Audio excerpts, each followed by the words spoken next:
Hey guys, welcome. Good afternoon. Doesn't have the same ring of good morning, right? Yeah, it doesn't. Good morning, guys. Rise and shine. It's 988 Global ROGS. Tuning into your local station. My name is Matthew. His name is Fatal Five-Way. This is the Straits Championship. And this is it, Gideon. This is Championship Sunday. Yeah, the last day for this amazing round of games. Man, the Straits Championship has really brought a lot to the table. Everything comes down to this. Let's remind everyone how this thing all came about. This is brought to you by Global ROGS and supported by Moonton E Project, where esports is for everyone. Of course, for everyone, right? That's why we're here. Absolutely. We are part of esports. Bam. What a realization. We can fly and be part of esports. And still be part of it. You know one thing is that I put gel today, so my hair will not stand. I hope it doesn't stand. We'll see later into the day. But let's look at the brackets. Yes. Let's look at the brackets. But just to give an idea. Just a quick recap. You know, sometimes you just gotta do a quick refresh of our mind. Exactly. Now, Gideon, what happened yesterday? Do that epic voice, the epic recap. You know, let's just do a recap. If you can see here, ONIC That's esports. not epic. it has to It's be like that. You know, I keep thinking of that trailer it voice. Has to be, it's like, in a world. All right, go, take it out. But ONIC esports against Saints Reborn. ONIC takes the game easily, but it gets better from there with CAPCORN and PSG-RRQ. CAPCORN actually upsetting PSG-RRQ and knocking them down to the lower brackets. It doesn't end there. Team Fallen gets knocked down by BIGETRON SG. However, one of the biggest games. The Singapore Slammer? Yeah, the Singaporean Slammer. No, that's not real. It's Singapore. Singapore Slammer. Got it. I hope it catches on. Hashtag Singapore Slammer. But EVOS did take 2 games off of Resurgence, maintaining that 2-0 that's been going and plaguing the upper brackets for now. Down in the lower brackets, Saints Reborn against PSG-RRQ. PSG-RRQ taking the best of 1, taking themselves out of this huge danger zone of the first rounds of the lower brackets as Team Resurgence knocks out Team Fallen. Yeah. So, a lot of invited teams through. But it doesn't just end there. That's not the end of it.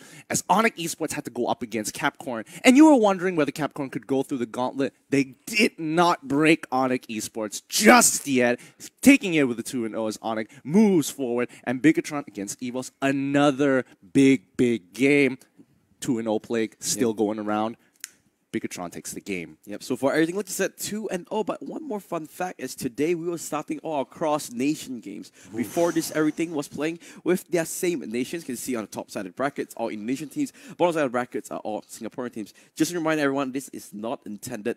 These are seeded teams according to the group play, which happens a couple weeks back before we had our Chinese New Year break. Now, let's see the schedule for today, and let's see how today will play out. The first game that we will be going up, or we will be showing first, will be EVOS SG against PSG-RRQ, follow up by CAPCORN and Resurgence.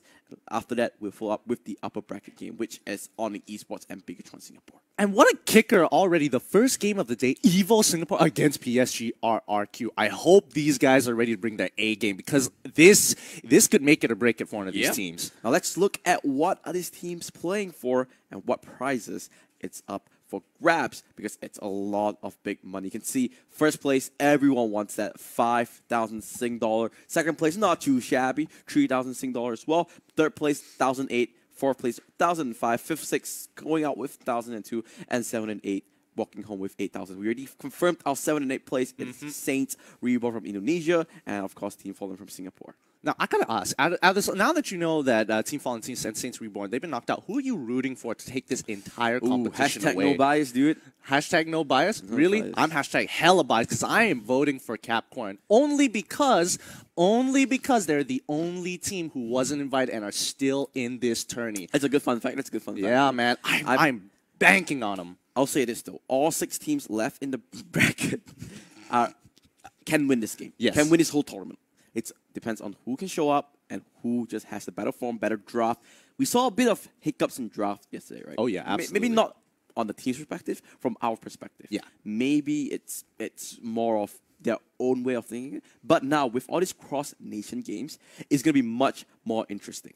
Because, you know, it was all their own countries. They were familiar with it. But now, with them playing against, you know, teams from different countries, there's going to be different drafts coming in. So Clash of Styles, I want to see how it goes. And it all starts off with El Clasico in itself. Might not be EVOS Indonesia, but it's still an EVOS brand. I'm still going to hook on to that storyline. PSG RQ with the EVOS family. Now, who will go out on top? Best of 3. Just to inform all the viewers, both these teams ended up second seed in their group stages, so we had to use a coin toss to determine who was first pick in this first game. And guess what? Hey ho, PSG RQ went with hits, and sometimes using your hits it works out well. Yeah, and it's like the most slight advantage, but it does help in the long run here because you're going to be the first to be able to get your first pick on blue side, and that actually helps a lot. And that actually helps a lot because you don't reveal as much until the second ban phase. Exactly. But with that being said, let's start this out with some proper intro. All right. Gideon, are you ready? Yes, I'm ready. After 2 months of intense qualification, after 2 months of non-stop shouting, after thousands of copy ices that you've drank, and and after flying through so many shots of drones, we are here in Championship Sunday. We are here to start things off. 6 teams left alive. Let's see who will be there. Your team is banned. PSG RQ and EVOS Singapore. Now, first bans coming through. PSG RRQ going to go with that hell crit here. Now, do you think there's going to be some adaptation from both sides, or is it going to be standard bans? This is the fun thing, right? Cross-nation games, there's no more targeted bans. That's why you see a lot Your of team more is banned. S-tier bans, right? Straightforward bans is like, okay, we don't know what you're strong of. Maybe the second game, they're more adaptive. But the first game is like, okay, we know you're strong at this. These are strong heroes in meta. We're just going to ban this out, And bam, that's what we're seeing, right? Hellcurt, Harif, same goes to Kimi as well. Now, this is going to be interesting. Oh, yeah, that goes straight away. That's a little bit of a more targeted thing because we saw that, if I'm not mistaken, all the Indonesian games have at least a Selena. Or at least prioritized. Yes.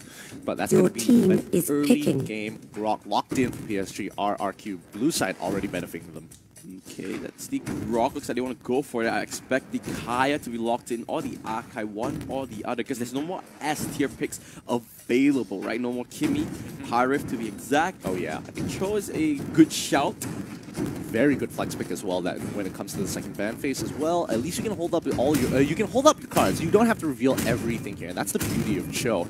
So locking in Cho, pretty decent. And Kaya as well. There it is. So Cho, like you said, flex pick and flexes are really good. You can throw people off. We'll see what PSG has. The Lunox that locks in straight away. And Akai, solid picks from PSG RRQ. But it has shown time and time again, EVOS Singapore, they do not prioritize that Lunox. They prefer Harley because maybe Bambi feels like they are more versatile. Now, Minotaur getting locked in, that means it's going to be a fighter Cho. Both teams with their tanks. I think PSG RQ is going to ban out the Harley here. Yeah, that would probably be a really smart pick to get rid of Harley. I mean, in terms of mages, you might as well knock them down a notch just so that you go for the suboptimal ones, even though they still can make an impact and they're actually kind of difficult to deal with it. I mean, Gushin will still be on the table. I don't think EVOS wants to ban it out for the double mage composition, but we're just going to have to see how they want to play this out. The more important thing is whether EVOS want to lock in the Leo more early on or not. Yeah, that's the Harley ban. Your team is banned. Do you think they might ban out the Damus and play the Leo mod? No, I mean, they won't potentially. Why would they play the Leo mod? Ban out the Theothamus and then pick Leo mod for themselves. I mean, they already have the fighter Cho.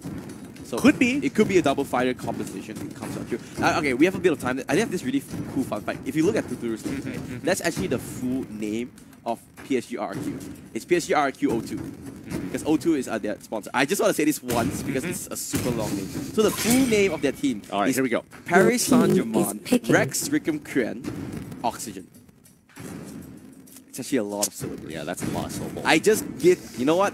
PSG RQ, I just did you a really good favor. I did your full branding there. Full branding. But Claude getting banned out because they do not want to give that over to Tuturu and picking up the other S-tier marksman, which is the carry. Pretty standard. They could have done one or the other. Looks like So was saying that I want to carry more than Claude.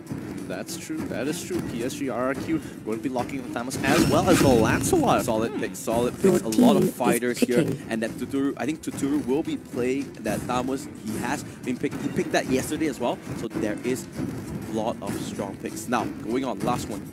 Ace, what do you think they're going for? They need a mage here. Kagura. No, he is going to be a Gushin. Oh boy. Bambi.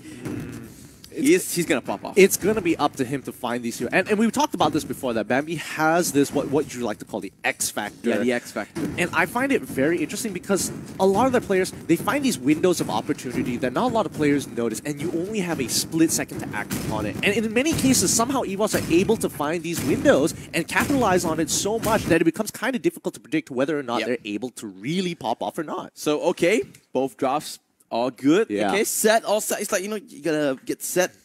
All right, are you ready to run? Yeah, I'm ready to run. But who do you think has the better draft? Who are you preferring here? I am slightly leaning towards... I have to admit, I'm slightly leaning towards EVOS only because their team fighting capabilities are extremely strong here. It's kind of up to Lancelot to do a lot of outplays, to dodge quite a few abilities if he wants to be extremely effective. Yep. And that's going to be like the big factor that you need to watch to make sure you know whether or not they're going to pop off or not. Yep, but that is it because this is the game. ESG RRQ against EVOS SG. And guess what? It's an elimination game to boot. All stakes are on deck. It's like they are going to start things up slow and steady here. Here's RRQ. Yep, I am Jago on that Lancelot. Same goes through slowly playing that down slot. Nothing different. Yeah, nothing different on the starts. They're going through a very standard. Because I mean, I remember yesterday when they were up against BIGETRON, the first game was super sloppy. So hopefully this isn't the same case here, and they are just back up to form and they're ready to take on PSG RRQ because we know that these guys are super consistent. Also, Guru wants to go for the steal. Does he get it? I don't think he did. Because he's only level 2, but remember, all PSG RRQ is here. Crab on the top side, the bottom side crab getting contested as well. I think it's just going to be a crack fit. Yeah, crab trade at the moment. I mean, overall, it's just going to be like this for the most part of the game. I feel like it's going to be standard. I don't think they're going to go for anything too flashy. They go for look for holes to invade and actually punish them, because it looks like they're doing exactly what they want to do. EVOS do find a slight hole. Hopefully they can take this out without being noticed. Yes, they do on the bottom side with Gushin picking up one of the camps and is still able to go to mid lane. Slight EXP, but always good, especially if you are the mid laner. Yeah, I just want to remind all the viewers that we know about the sound issue because there's actually no sound. We are trying to fix it ASAP, so just bear with us. We apologize for it. You know, people need to start things off. Hopefully there's no more issue. Oh, I am Jago, does get caught up. The Thorn knows that. That's resurrecting soon. And guess what? Straight away.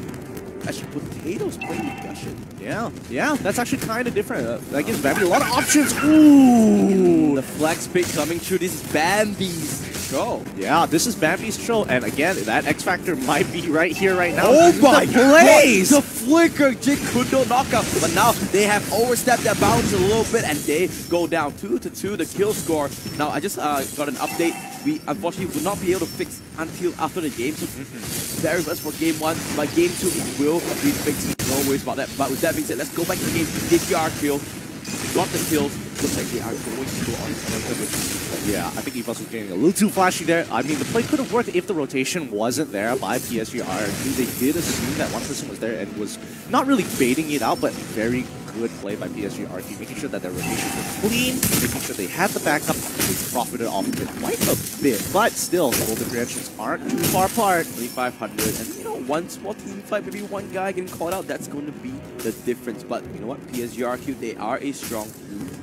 Maybe that small little difference is enough to make them play big gap. Yeah, we'll just have to see. But I'm really interested to see how Bambi is going to be playing on this show here, because he's going to have to be 2v1ing for the most part of the game. What's happening on bot side? Bambi, he's actually pretty low. He goes down. Ooh, just as I say it as well. Yeah, 2v1 is pretty hard to play around, but we can see Gushin and Kaya slowly making their way to the bottom side. They do not want to give each other up for free. Potato doesn't have the rest of the gets stunned up, and Giant Jago gets it, but they got James instead in the top side as well. Wow.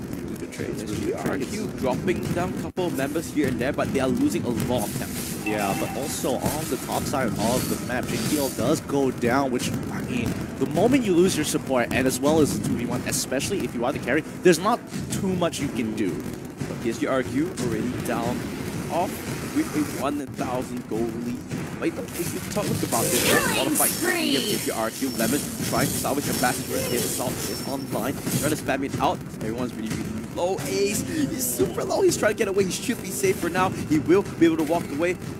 Looks like PSGRQ, they're not looking for a dive. EVOS is just going to concede this turret and let them walk over the shot. Now, people might be thinking, oh, they're getting objectives, they're clearly getting far, far ahead, but you have to remember that Potato, as of right now, he's got 3 kills on him in comparison to the rest of PSGRQ. Luckily Bambi was able to get out of that. Willis got 3 who should be able to defend the turret. And yeah, when you're funneling so much gold into Potato, he's going to be the playmaker. He's going to be the one who's going to decide how it's going to work. So getting caught out by mid lane. That's going to be a huge one. Do they want to go for it? Here comes the wild shot. JP already very low. He does have great from, but he's in turret range. He's tanking the turret all as well. He goes down just like that. But oh, they're not done it. You can see Kaya using the divine general trying to drag it and swoop Potato down to safety, but was not able to do so. PSGRQ starting their ignitions, putting it into second gear already. Yeah, and you can tell PSGRQ are just outclassing the Silence, punishing them for like the most minuscule of mistakes. And the moment they get that solo queue, rotations are so easy, and they profit again in the mid lane, knocking out so many members. This is not looking good for EVOS. Yeah, PSGRQ working like a well-refined clock. They went to take the mid turret and then took that little small turtle. You know what? Why not grab a buff of EVOS? This is, honestly, it's kind of difficult for EVOS to traverse the map now that they've lost all their tier 1s. This allows PSGRQ to easily take jungle camps whenever they want. They can pressure them off of a lot of areas because there's too many blind spots to really protect themselves when you don't have the guardian tower of the tower itself to protect you. Yep. Bambi at the moment is very safe. He's 1-2-1. He's not doing any mistakes, but the thing is that he's being, I guess, restricted, suppressed, because they're putting so much emphasis on the top lane. PSGRQ gonna take another turret. The rotation from this Indonesian team is just so fast. Yeah, I don't think EVOS is able to keep up. They have to concede a lot of these objectives here. They can't really force these 5 sets, especially since JPL doesn't have his call. Oh no. That's of the wild shot to safety. But the thing about it is that Soul, he needs more time, and Bambi one more time, getting focused by the entirety of PSGRQ. Flickers straight out this time. He managed to stay alive, but mid lane, you can see every single time we are on PSGRQ, they are the ones pressuring EVOS back into their tower. Yeah, and this is where James is really going to have the time of his life because of his inbuilt stats, because of the way Rock is. His early game with a bit of a lead can already pressure a lot of the EVOS members out of their jungle if they decide to try and take a buff or try and find some kind of gold. One more time, Divine Judgment, it does come true in the bottom lane. They do queue off to Turu. They want to go for more, but Potato leaving with the skin of his teeth. Sorry, but they do get one kill, but the pressure is just insane. Resurrecting soon. I'm guessing that I'm guessing this game is going to go on. They're going to look to end it by next Lord already. They just have to accelerate themselves and make sure that EVOS is unable to farm. It does get destroyed, however. Not going to make too much of a difference here. They get the steal. Oh, that was actually pretty close. Potato did come in with the Incontinence, try to close the gap. He did have Retribution, but he didn't actually get in range of it. Really unfortunate, but I mean, they got to take their time here. EVOS looking for any holes in PSGRQ's play, but so far, they've just created a clear line where they don't let EVOS move from out of their base. At least now they still have mid our turret, so they're still giving a little bit of wiggy room to EVOS, trying to let them have this small little gap. But Bambi, this is just insane. One after the other, he's getting focused so much. Oh no! Ace, he got caught against the Goddess Barrier. A little bit of a misrotate coming in from EVOS. PSGRQ with the punish once again. Now, this is exactly what I was trying to say, as PSGRQ are creating this complete line. You move forward, you're going to die. But oh no! There goes, he's just stun locked against the wall. No chance whatsoever, and this is a massacre. That's a good minion Fury, but you know what? That doesn't really matter, because every single member of EVOS just fall down. 2 members left alive is Ace and Bambi, because they just respawned. PSGRQ are not giving any mercy to the Singaporean squad. Yep, they're already rotating quickly, trying to punish them. They're going straight for the input. Breaking it is going to allow them so much free room. Are they going to take one more? Looks like they are, as they break right to 2 inhibitor turrets with 35 more seconds on Lord. This is insane here. Viva RRQ all the way. The Kings of Kings have finally come online, and they are nothing like yesterday. They are straight off the chopping blocks, not putting on stop at all. This is just so difficult, especially especially for EVOS here. No windows to find so far, no positional advantages, and with such a huge... Ace. This is just a replay because they're just getting caught out over and over and over. They're just controlling Bambi, uses the whip right on Lemon, but it doesn't matter at all. Lemon going off for the chase. That's a double kill for the Indonesian mage player, and they're going for more. That's going to be the last inhibitor. They have minions, they have members, they are going for the win here, Gideon. Here comes the darkening. So that's 1, that's 2, and it's not enough. It's forced back into third range, and they're going after the crystal. This is going to be game 1 over to PSG RRQ, and Gideon can't help but just admire the play of the Indonesian squad. That was a crazy clicking game. So ridiculous. My goodness.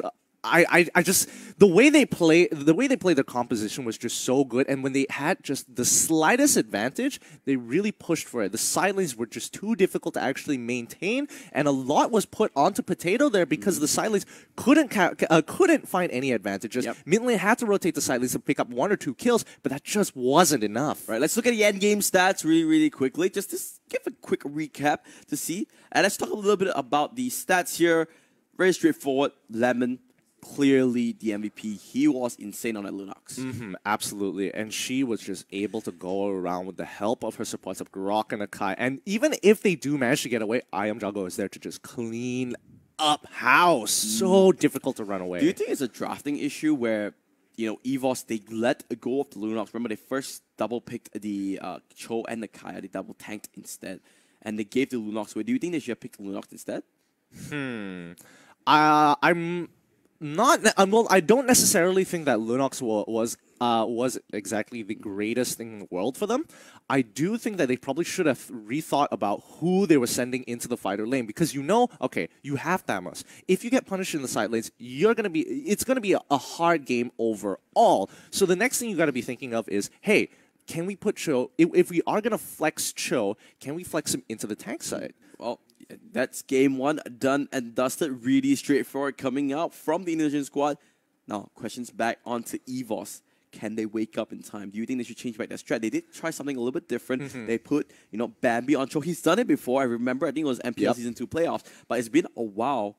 So I think we might be going on a short little break to just try and fix up the audio really quickly. So sorry about that. Oh, actually, no, it's no break. So we're just trying to go through it.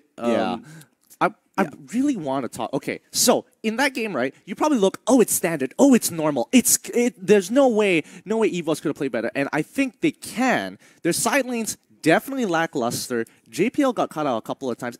Not necessarily his fault, but you have to kind of wonder, Bambi shouldn't have died that many times.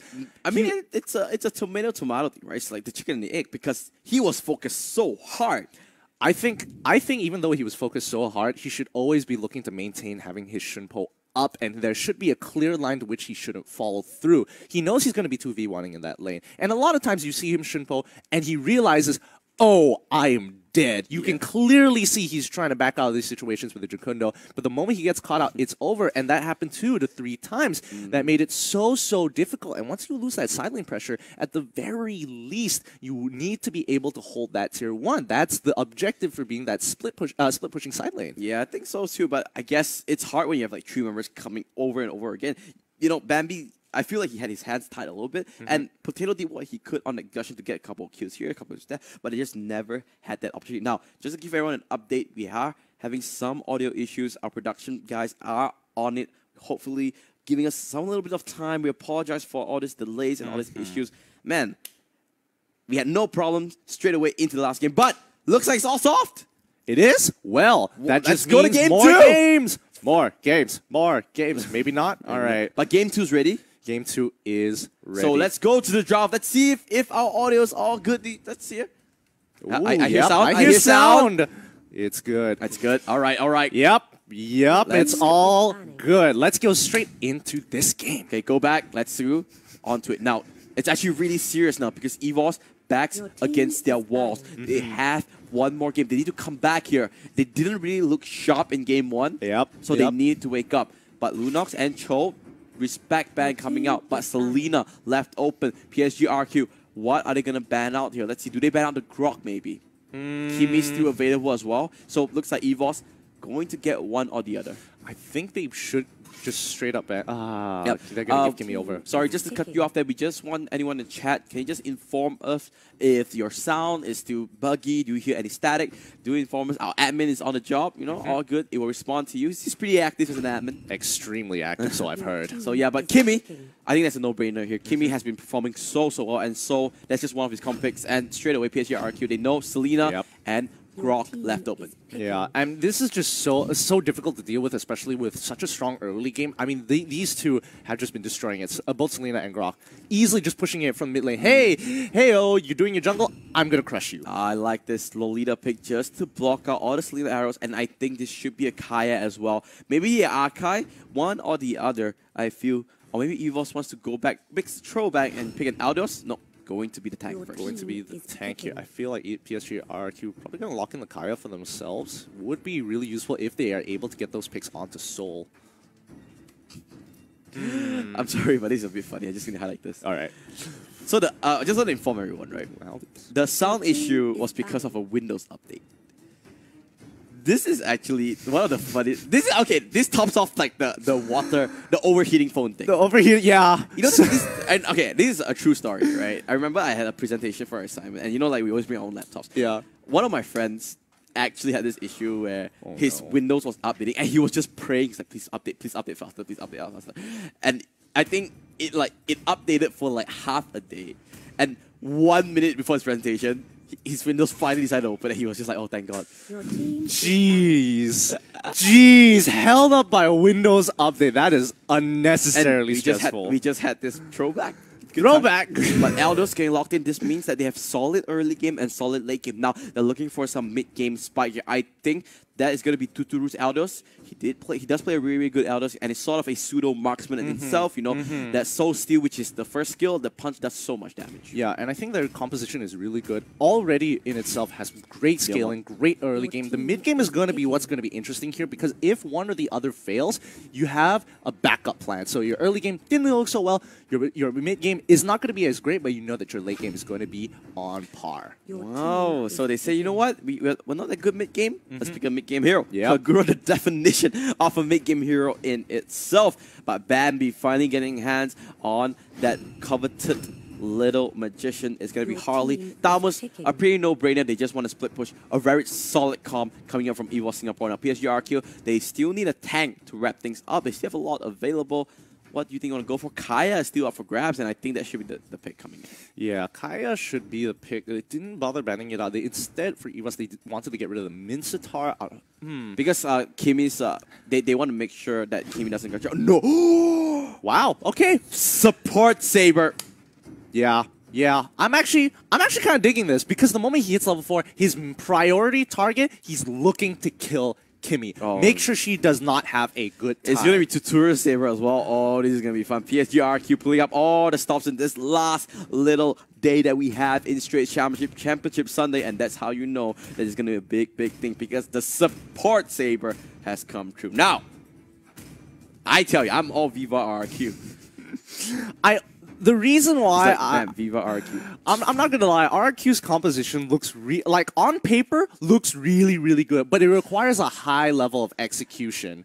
Dude, can they perform? Saber triple sweep always goes true. They have it on the books. EVOS, can you go true? Can you be the King Slayers to dethrone the RRQ? PSG RQ, they are pulling out the picks to win the hearts of me and the hearts of a lot of fans, I'm sure. EVOS, can you do it? Well, I think what EVOS wants to do here is that they want to be able to hold off on to, especially that early game with Grok and Selena. They want to minimize the amount of bleeding that it causes and then look to play for one of the sides. I think most importantly, Kimmy needs the protection. So she's going to be very, very aware of where Saber is at all times. The one thing they want to highlight is that look at PSG RQ's comp. They have 4 heroes that needs items to function well, right? Maybe the Selena, he has a little power spike, innate ability that really works well, but obviously Liam's Elders, Bam, a lot of items. Kagura needs a couple of items to come online. Lightning Transient and Concentrated Energy, maybe. But the EVOS, they have this early game power spike. They need to make a move in the early game. Once they hit level 4, they need to go and invade, put on the pressure early on. I think more importantly for EVOS, they need to have a level advantage here. Somewhere to actually push for this fight. Oh no, this is looking bad already. It's fine, it's fine. They have no real stunts early on. When Saber's not level 4, no triple sweep, they can't really lock down members of EVOS just yet. I was hoping that PSG RRQ would actually take the fight and chunk them out a little bit more to give a little bit more leeway for Saber to actually get some farm, and then that kind of alleviates the pressure a little. And you can see here, Bambi trying to farm level 4. He does hit it now. Now this is the power spike. Oh, look at that. Just like clockwork, the PSG RQ understands it. The sound. But no, the Abyssal Arrow just whiffing. Bambi tried to play ring around the Rosie. Daily Magic onto. He doesn't have the stun anymore. There goes the first blood. They understood Bambi was the win condition. Straight away, tossing down. I'm actually surprised Bambi took it back, which I think probably wasn't the best idea in the world. But Suturu, he's just going to be having the time of his life. Now that he doesn't have to worry too much about the sport, he can easily just farm on Tara until he is 4, and that's when his utility becomes very apparent. For now, everything's still being okay. EVOS not that far behind because they are in front in terms of farming all the minions. However, PSG RQ, they're trying to make the rotations to win the game. You can see the dash coming out from Seoul, just wanting to go into safety. But look at the way they are playing. PSG RQ, they move in, C2 members, they move back out, and quickly, instead of pushing forward, they go back into River, realizing that the rotations have already occurred, so they are super aware of the map. But here comes the Numenor Blast coming in, but the Wild Charge will cancel out 5 members of EVOS is here. Can they win this fight? Ace is dangerous, is low, but there's just no CC to stun out. They do get 1 kill, and I think they want to go for this little extra objective, which is the turtle. I think there will be no contestant coming up from PSG RQ. And EVOS abusing the composition very strong as 5 at this point in time. As PSG RQ, they just don't have the items to really take them on just yet. But with the through hitting level 4, he does have the triple sweep available finally. Let's see whether he will go for this kill. I think he's going to start going for picks here. Oh yeah, I mean he has to. But the problem is he kind of needs a kill squad to go with him. So that means one of the lanes is going to not have priority unless they can force an advantage somehow. I feel like Selena is going to be part of the kill team, but Kagura is going to be the main one looking to clear those waves to allow Saber to roam around. But Liam is just having the time of his life playing that Eldos uncontested. The only pressure he gets is this Stamos, and he knows Stamos can't really kill him off because he has that explosion that stuns him up and gives him an extra little shield.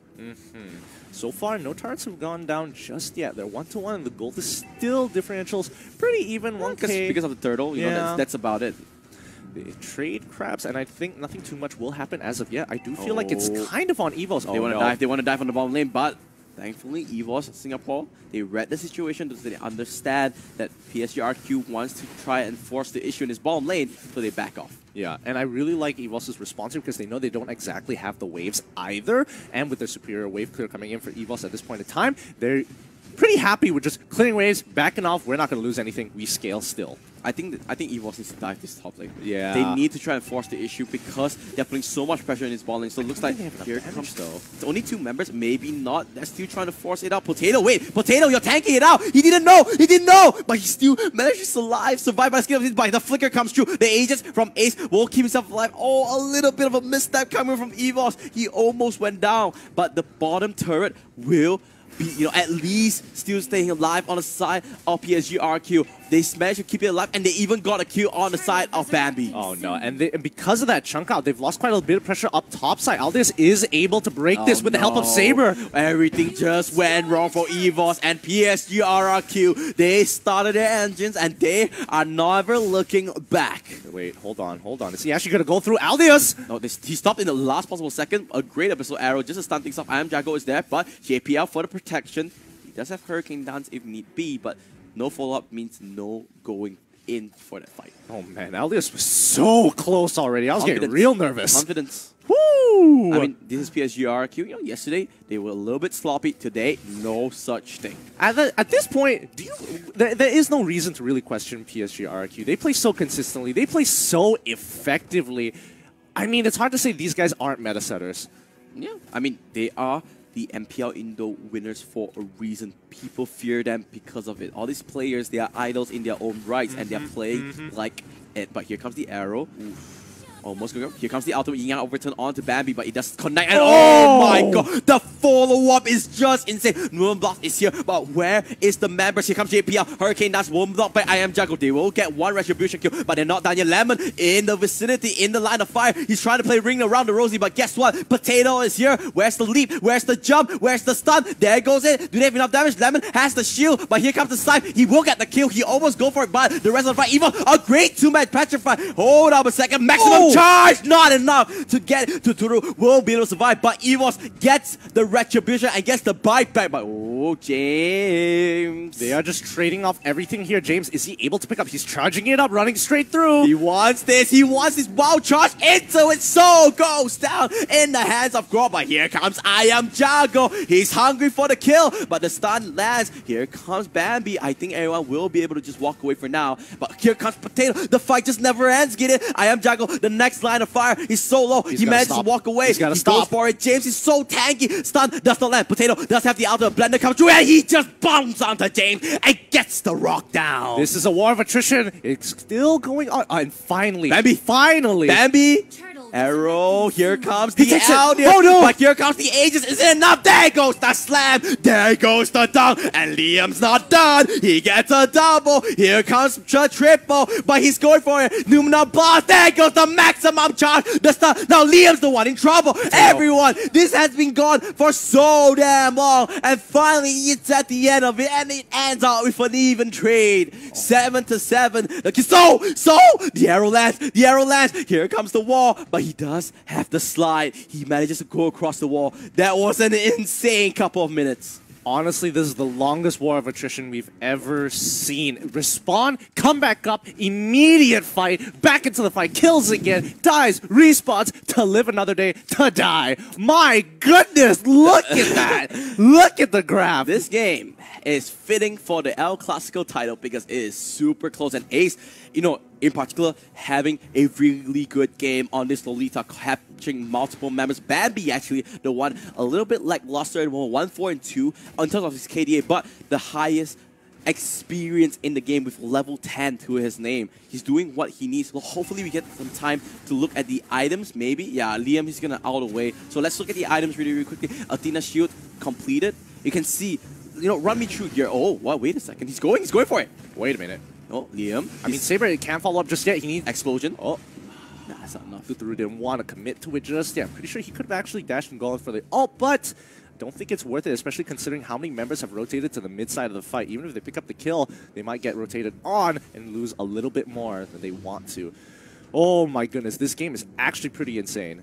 Oh, mid lane. They might want to go for it. Here comes Ace. He does have the stun, but the power of nature is locked onto. You can see the build of Potato, right? Wings of Apocalypse Squeeze. He wants to stay alive as long as he can, but he's going mano in mano against Liam. And because of his lifesteal, he's staying alive. He can't fight it. Diddy Magic's going to kill off this Elders. Liam down for the count, but top lane, Lemon is doing the split push. He's making sure that EVOS is spread thin. You see EVOS getting really desperate. They need to try to engage onto something, but they just can't find any openings. PSG RRQ on a masterclass of a macro play. They are just playing the map as much as they can. They know that EVOS... Oh, do they get it? No! Not in time. They don't know. They don't know.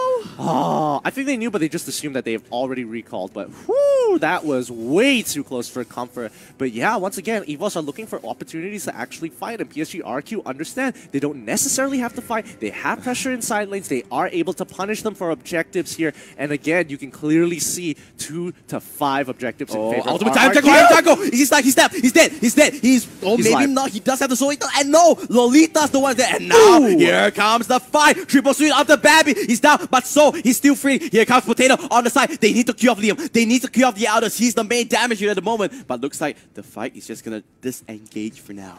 Oh boy, looks like the Saber pick is actually working out for them pretty well. If they're able to get one pick, they can easily follow up with a second one. Oh geez, this is becoming a tough game to play. Oh yeah, but here comes PSG RQ. They're not done for it just yet. This game is far from over, Gideon. Yeah, this game is way too far. Could this be our first best of 3? Could this be our first third game? Potentially. It's so hard to say. The 2-0 plague is still going around. It might just be PSG RQ's favor. Yeah, man. You mean following the patterns, PSGRQ should be 2-0 in this game. Numbers don't lie. Numbers don't lie. Indeed. Stats don't lie. But now they might want to go on the Potato. But Potato's build is so tanky. He's going full, full lifesteal. I think he's even going for the... I sort of forgot that last item there. But yeah, you can see Bloodlust X for that extra lifesteal. But meanwhile, Totoro does kick down Bambi in the mid lane. And Ace as well. Oh, wait, that's a huge pick-off actually. They can go for Lloyd if they want to. Wait, hold on.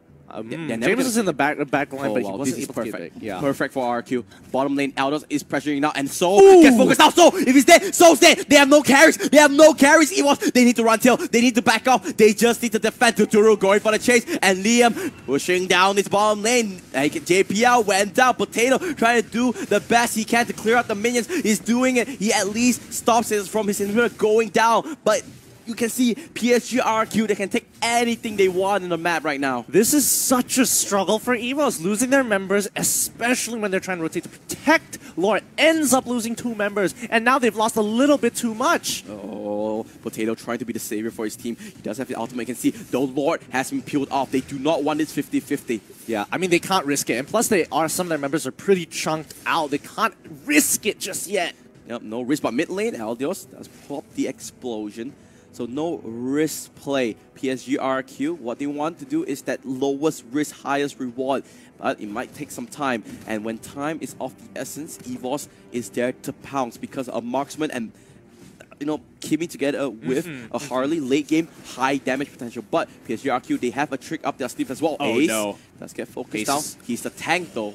But Flicker is forced out. That's great. That's great. Because then, now Ace isn't able to actually protect the rest of the team as effectively if his target is not only to protect them from abyssal arrows, but also to lock up Totoro and make sure he doesn't get that ultimate off. Oh, you can feel the tension between these two teams. You can cut it with a knife. So close. It's just one mistake. Face track. James, but it's James. Grok, it's fine. He has power of nature. He even has the immortality. It's so hard to kill him off. So far, PSGRQ. They managed to just edge themselves a 3,000 goal lead to the name because of their good macro play. And you can see, clearly they are playing the side lanes, making sure that they have priority. One member isn't able to do cross-map plays, so as long as Aldius is keeping up pressure on that bot side, Thamus must respond. The only problem is that a fight does break out. One ultimate is going to be clearly more effective as Aldius will be able to get into a fight, and Thamus has to run halfway across the map. Yeah, so it's really advantageous for PSGRQ. Yeah, you make a good point there, because if he wants, he needs to run across. I think he has sprint, if I'm not mistaken, so he can run a bit faster. But it might not be in time. Aegis. Oh, interesting. Oh, I don't think he'll be able to make it in time, and he's already got two defensive items. It's clear that he built towards just staying alive. Yeah, I mean, he has to. He can peel for the rest of the team, but it's this is going to be a very, very tough game for EVOS, especially since PSGRQ are able to scale so well into the late game. This is just PSGRQ dictating the pace of the game for EVOS. EVOS cannot make any proactive plays because once they do something... Soul's caught out! Soul's caught out! Here comes the Aldous Wild Charger. He's dead. He's 100% dead. He does not have Winter Charger as well. He's going for it. And there goes the Winter Charger finally blocked. He's still staying alive. Can he go for it? He's still alive! This is insane! They're not going for Totoro! Counting with the flicker. The triple sweep will kill him off. That's the first character. James, though, might get locked out. However, he does have immortality. You can see Ace really low. I am Jungle will kill off another one. So far, a 2-4-0 exchange. But PSGRQ members, they are very, very low. One goes down. That's the Kagura. They're trying to do what they can. Whoa, the Wild Charge came up as well. Wait a second. Bambi coming alive. Oh, the arrow says no! Sit down, boy! You are not gonna save this game! And now PSGRQ, they feel it, they want it. The arrow potato, triple sweep comes through, and the dunk comes in! And Liam shots them through, and just like Thanos himself, he just snapped EVOS off the face of the earth. Oh, what it really came down to was just sheer mechanics. This inhibitor turret goes over the Kachak. They're going to have one more inhibitor turret under their hands. This is so unfortunate for EVOS. It all came down to just 2 abyssal arrows.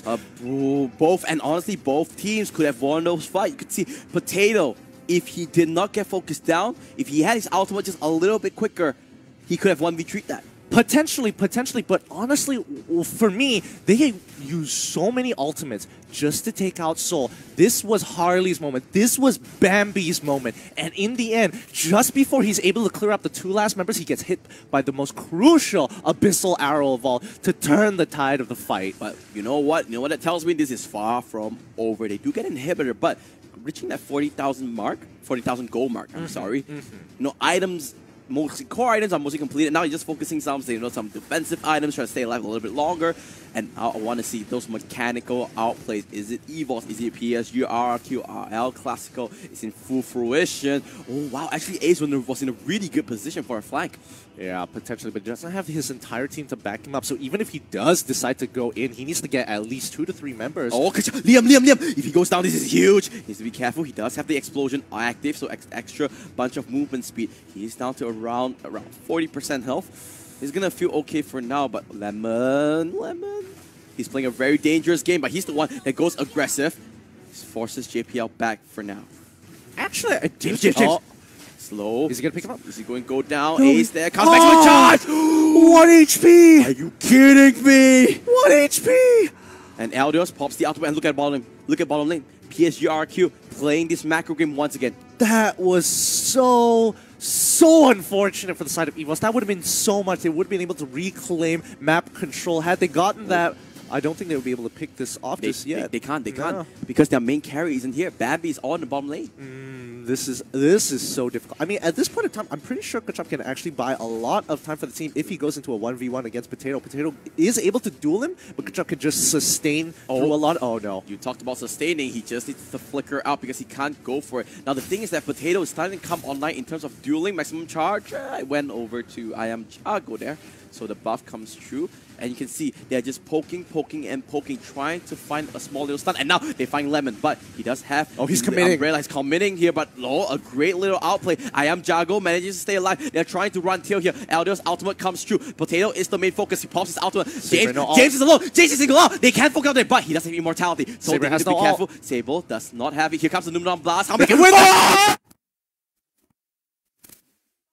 So goes down to the Saber Shield, and oh, here comes PSGRQ. They're biting back. They're taking every single member, and no one goes down. That is a clean wipeout from PSGRQ.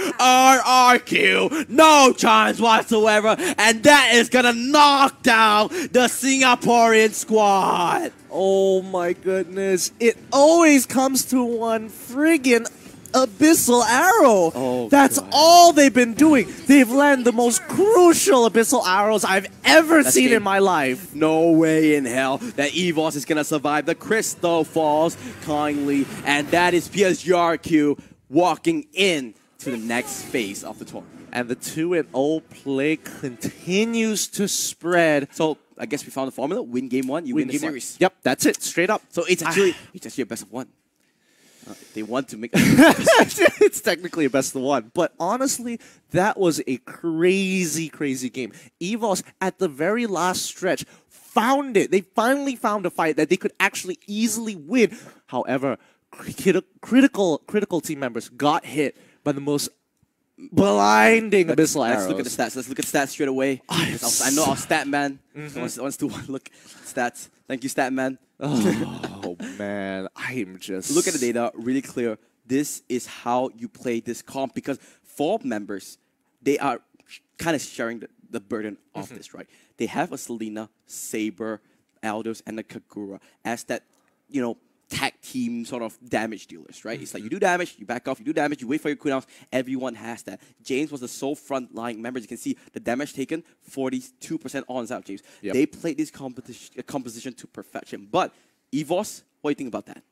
EVOS, their composition was more traditional, and I think this is like one of the bigger holes in their play. As you can see, even though they have the tanks, their team fighting is crazy good. So you have to play the side lanes. And a lot of the time you can see that the better wave clearers on the side, especially for PSG RRQ, they're able to clear the side lanes really, really quickly, catch people off of rotation while still having DPS. Let's look at the items really quickly. I guess I saw something really interesting. Potato went for this full lifesteal build. He went Bloodlust X first into the wings of Apocalypse Queen and then Endless Battle. The only thing he's shy of is the Half Claw because he knew that he needed to sustain against Liam in the lane. Yeah. He did a really good job, to be fair, but came team fight. He just lacked a couple of merits. It was just that outplay. Imagine that mid lane.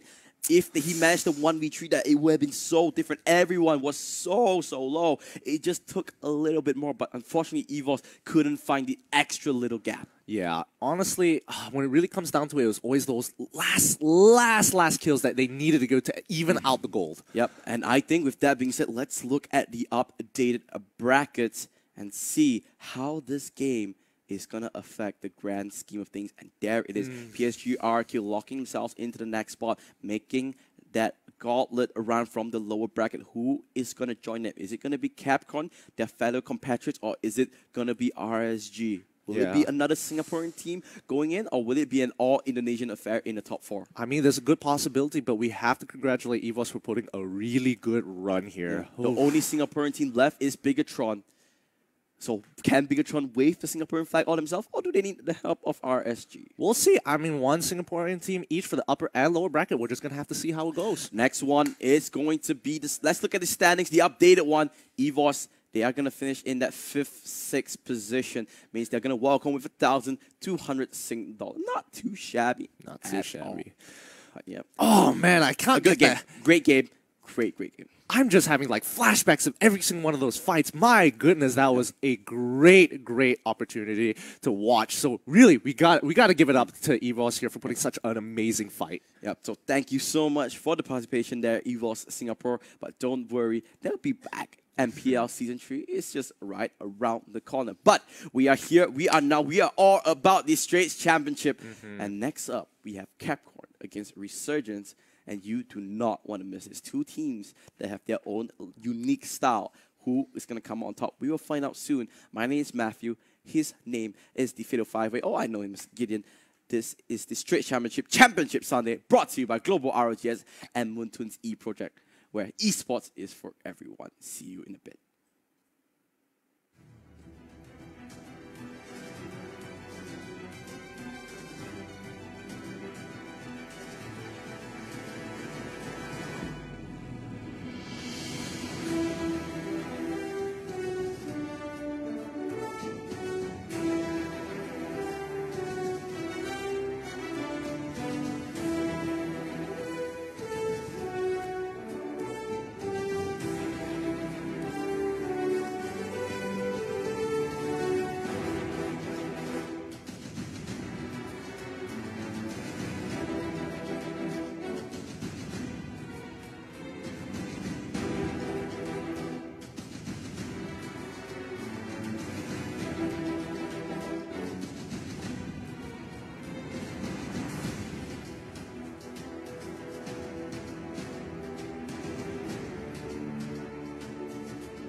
Welcome back, everybody, to Championship Sunday. This is the playoffs of the Straits Championship. This is Matthew Chap. Great start. And my name is Game Fade 5-Way Q. Man, this day has already kicked off super, super exciting. Yep. Great. Such a crazy game. Teams had a great start, and PSGRQ in particular came out swinging. But that's the past, you know. Gotta forget about the past. Yeah. It's all about the present, but let's look at the brackets really quickly to remind the viewers what's up next.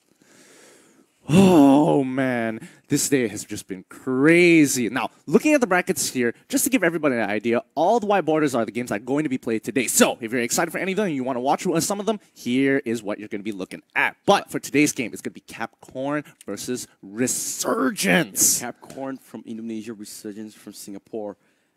Tell you, this is going to be a very big grudge match. This is the first time RESURGENCE is going to face an Indonesian team in this playoff stage. Let's see how they are going to fare off. But CAPCORN, they have already slain one giant in the hands of PSGRQ. Will they be able to win and meet them again in that lower bracket game? I wonder if RESURGENCE is going to be a little bit more prepared, because it seems even from the previous games from yesterday, they were playing a very Indonesian meta. Yep. So that might give them a heads up. But however, CAPCORN, they were the ones to knock down PSGRQ. And funny enough, if they do win this and go up, it's going to be another matchup between PSGRQ against CAPCORN. So will it be a lot of 3 Indonesians in the top 4, or will it be a 2 of 2? But we'll have to find out in a little bit. Best of 3 series, and that's why it's so fun. However, all teams 2-0 so far. I don't know, man. All these games that are happening here are just too insane. My heart is going to break. But let's give the people what they want. Let's go straight into the draft. Let's see how this draft is going to come about. And because, like you said, RSG has been playing a lot more of an Indonesian meta, I'm going to expect them to be more focused and banning on those Indonesian heroes. I won't even be surprised if they third ban a Hayabusa as well. Yeah, no surprise there. But they're getting rid of Selena straight away. I mean, that's so far been the Indonesian meta staple. That is true, but that's also denying themselves that. Now, will they ban out the Harith here so that they're forcing CAPCORN to ban out the Kimmy, then they can grab Lunox? That's interesting. I mean, when you ban Selena, especially on first rotation, that kind of opens up a couple of options. CAPCORN really smart. They get rid of Grok. So they don't get that first pick potential. Helker going to be the next one. So now they're just going to leave the floodgates open. I've been saying, CAPCORN, do you want to ban one and let us get the other, or do you just want to let us have our pick? They might just ban out Kimmy here and then immediately look to deal with Harith and have a Lunox for themselves. So, that is a potential. Or they could just say, you know what?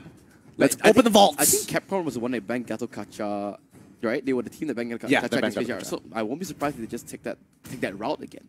Ooh, that's true. Taking away the Choso, but they are still opening the floodgates. But I expect RSG to maybe pick the Kimmy, because that is the most highly prioritized, and there goes the lock-in. Harith is going to probably go over to CAPCORN. Do they want to go super greedy and go for Lunox Harith Kaya. There's no other S tier tanks, right? That's Kaya. Kaya. Harith or Lunox. Right? Harith or Lunox. I mean, one or the other is going to be fine, but Harith is clearly better. Harith Kaya. Now, over here, if I'm RSG, I'm picking my double tank straight away. Akai Lolita. Akai Lolita?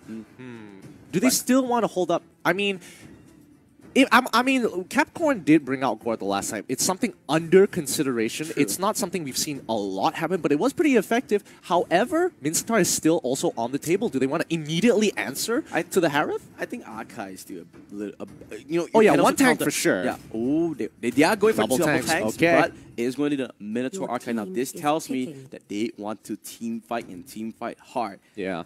And, I mean, at the end, worst comes to worst, even if Harith does get a pick, if Minotaur gets into the right position, he is able to use that Minotaur Fury just to completely stall for the rest of his team to bail out of there. Exactly. Now, Selly Boy played a really... I won't be surprised if they take Aldous here. Remember, CAPCORN was the team that just made Aldous work out so well. And it will be a really good counter over against the Kimmy as well. Disgustingly good. Yep, that's the Aldous. Now, third bans. This is going to be interesting. How are they going to play this out? They're going to ban a tank. RSG's going to ban a tank. Yep. Lolita? Lolita ban is, I guess, it's the most straightforward one. Belleric, if they're afraid of those AoEs. I don't think they're too afraid of the AoEs. I think Belleric would make sense as well. It's one or the other. To me, it has to be a tank ban because they already have 2 tanks. CAPCORN, they need a tank. Maybe they ban away the Kadida because Jack Lee just plays the Kadira. Nope, gonna take the Harley Your instead. team is banning. They're going to allow them to actually have the tank get rid of Harley instead. CAPCORN, what are you going to go for your third ban? They need to ban out. I think they're gonna ban out Leomord. Or Thamus. Thamus, yeah, fighters basically. team Now, is I want to see Leomord for what. No, I don't think so, No. right? Has to be. I want They to see can- what Jack Lee picks first. I mean, they can hold up the tank. They're guaranteed one tank for sure. No, because this is Jack Lee, and if you remember CAPCORN, they do not play the traditional two-tank team. Yep. Right, their team was Jack Lee, either he goes to Kadida or the Selena support, or maybe he even put up the Nana yesterday, right? Yeah. So it shows that what kind of player he is. But nope, that's the Hayabusa. Hayabusa. That's the staple Yeah. of the Indonesian meta. We completely forgot about that. Hayabusa, he's going to be split pushing. I mean, is it time for the 1-3-1 compositions? Two Maybe. strong split pushers, a team of 3 in the center to bring back into the meta. This might be it. We'll have to find out. It should be the Lunox and the Leomord, actually. But I want to Thamus is already out. So yeah, so it should be the Leomord because it has a lot of team fight presence as well with the Phantom Steed and the Phantom Charge and the Phantom Storm to boot. Let's see what RSG want to go for. Nope. Whoa. Lancelot. That's a very Indonesian meta pick. Yeah. Same thing. Picking. The only other Malaysian or Singaporean team that does it is LY4 because he plays a lot of Lancelot. Yeah. But it's not something that we see a lot. But there goes the Kadida that I was calling out. this comp. Because Jack Lee, that's Jack Lee's heroes, right? I actually like both teams line up a lot. But what do you think? What do you think here?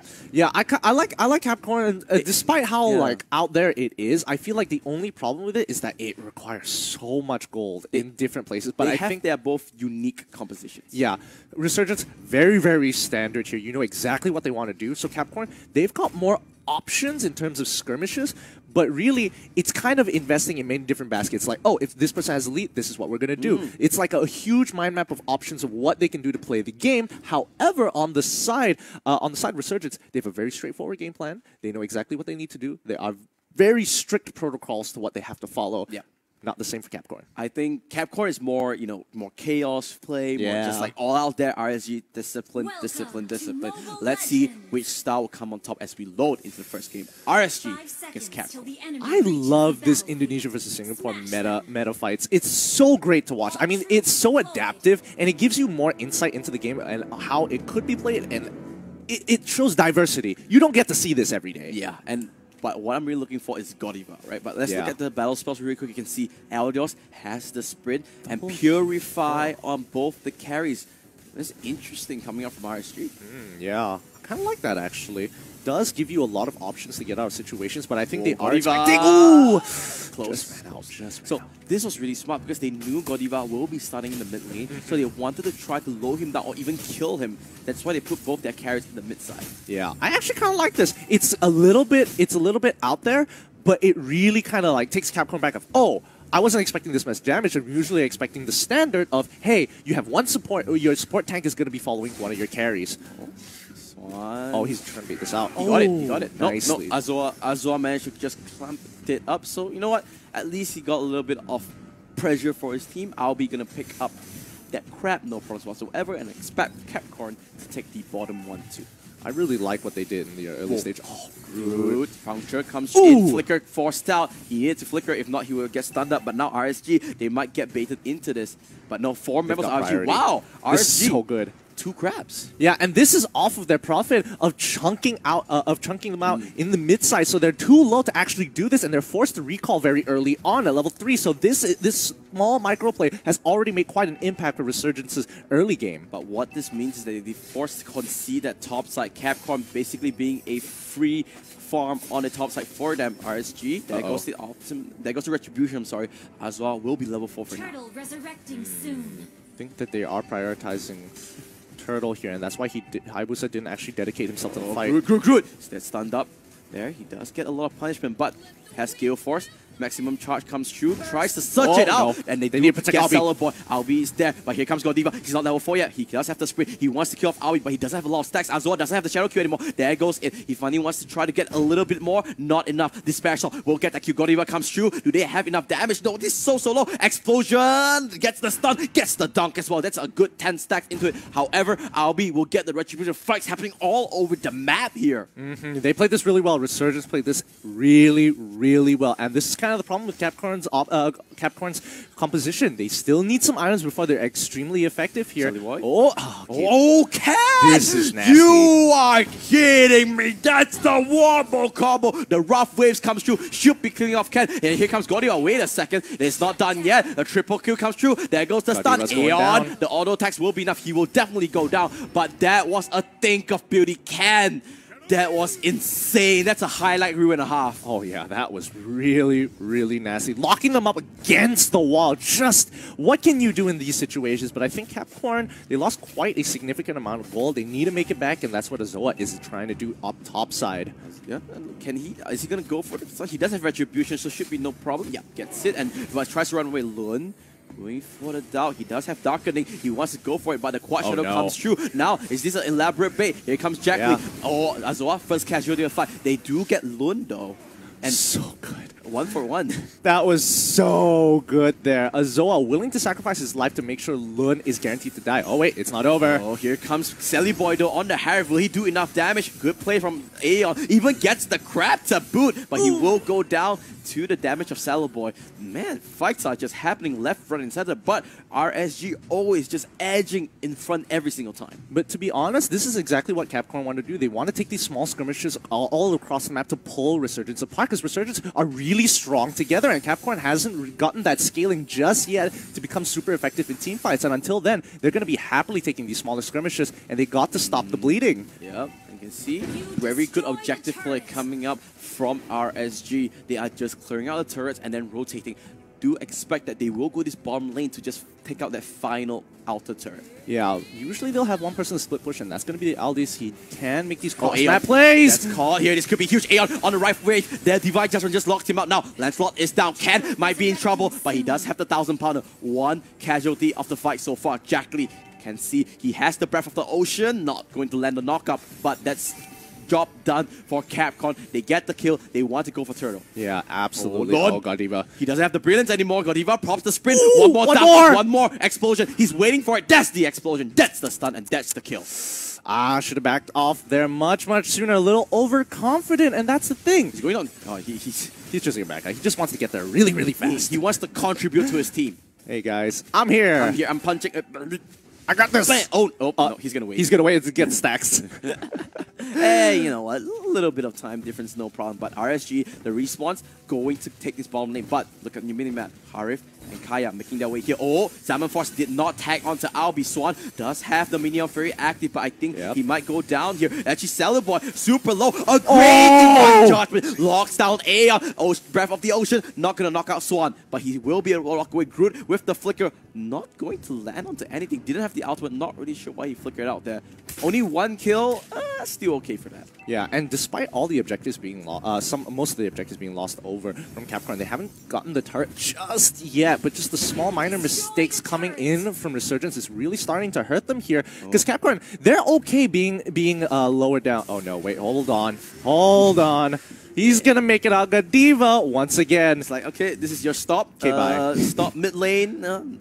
Your next stop. You know, like in the Martyr. Yeah, stop. Your next stop is K-bye. I'm out of here. Godiva just gonna recall. He's gonna be safe. That's why, you know, Elders is so highly prioritized, right?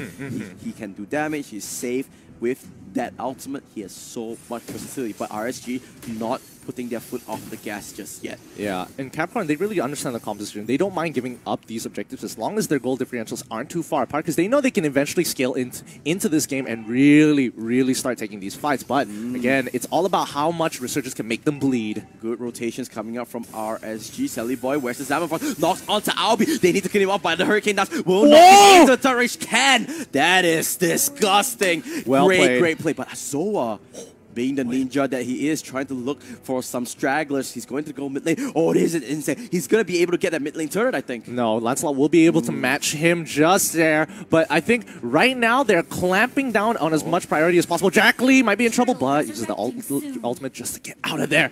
Whoo! Resurgence, they're being on the ball. They kind of understand what CAPCORN is trying to do, so they're trying to make them bleed, make sure they have priority, and Lancelot is actually benefiting them now. But you see the difference from today and yesterday. Absolutely. RSG is full-on aggression every single time. You see them on the map. They're taking on objective and they're forcing something out. violence plus science, people would say. Because really, it is smart. The Lancelot, you think, where does he fit? Wait. He gets priority every Godiva. He wants this fight! Wait, he's going. Oh, wait, whoa, that's a bit too aggressive. Explosion is there. They're trying to go for this. He doesn't have enough. A little bit of a mistake coming from Godiva. Now, Jack Lee is at a heap of trouble. Aeon off camera does go down. Celeboy in the Zaman Force, but he's getting focused now. Oh! Take a bow, son. He just completely won that team fight for RSG, stopping the escape of Celeboy, and he manages to pick up another kill. I don't know who made that call on the side of CAPCORN, but if Godiva was the one forcing that fight, he just might have costed his team way more than it should have been. But well played to Swan. He saw the opportunity, and once the Zaman Force was popped, he just needed to get in range because he had to peel backwards. He knew that Harith had to peel backwards, and the Swan Fly trap immediately caught him off. But look at this Hayabusa. He is starting to ramp up. Same goes to these Elders. It's always that late game assurance. They need to be careful. It's all about... I mean, they had this problem the last time where Resurgence couldn't close out the game. So could this bite them back in the butt here? The Resurgence, this is a really good storyline to run through. You know, RSG having had a bit of issues closing games, and CAPCORN being the master turtle guys, right? They've been turtling, dragging games so much. Here comes once again. Yeah, you're not going to stop that. You can do as much damage as you want, but he's just going to walk away. Yeah, I mean, you really need your tank. He's going for it. He's going for it because Hayabusa is here, but here comes Swan. He does have the rage from Minion Fury is there. He does stop it out. A good stun onto Swan. Groot, he wants Aeon. Can he get it? Maybe, but they are going to settle onto Swan. Swan should be going down. They're going to get a tower here. Oh, Swan just needs to buy time. He needs to buy time for the rest of the team. 5 members of TCN is here. They're replaying, but look at that. Come on. The top side. Break it. Yeah, it's a free inhibitor. This is going to be good. If they break the inhibitor, this is going to accelerate their game so much because now CAPCORN must always have priority topside. Groot's in trouble! He got Groot. Celeboy does go through. Groot does go down in that vicinity. Great rotational plays coming out. But bottom lane, CAPCORN trying to get a turret for themselves. They can sacrifice it. It's fine. They have Lancelot there. He can just take his time all day long. Shadow Kill comes through. He doesn't have the invulnerability anymore. He does get teared up. Now, this good inhibitor for TCN. Oh boy. I think it was a little too early on Thorn Rose. He probably should have used the Phantom Execution first and then into the Thorn just to buy some time.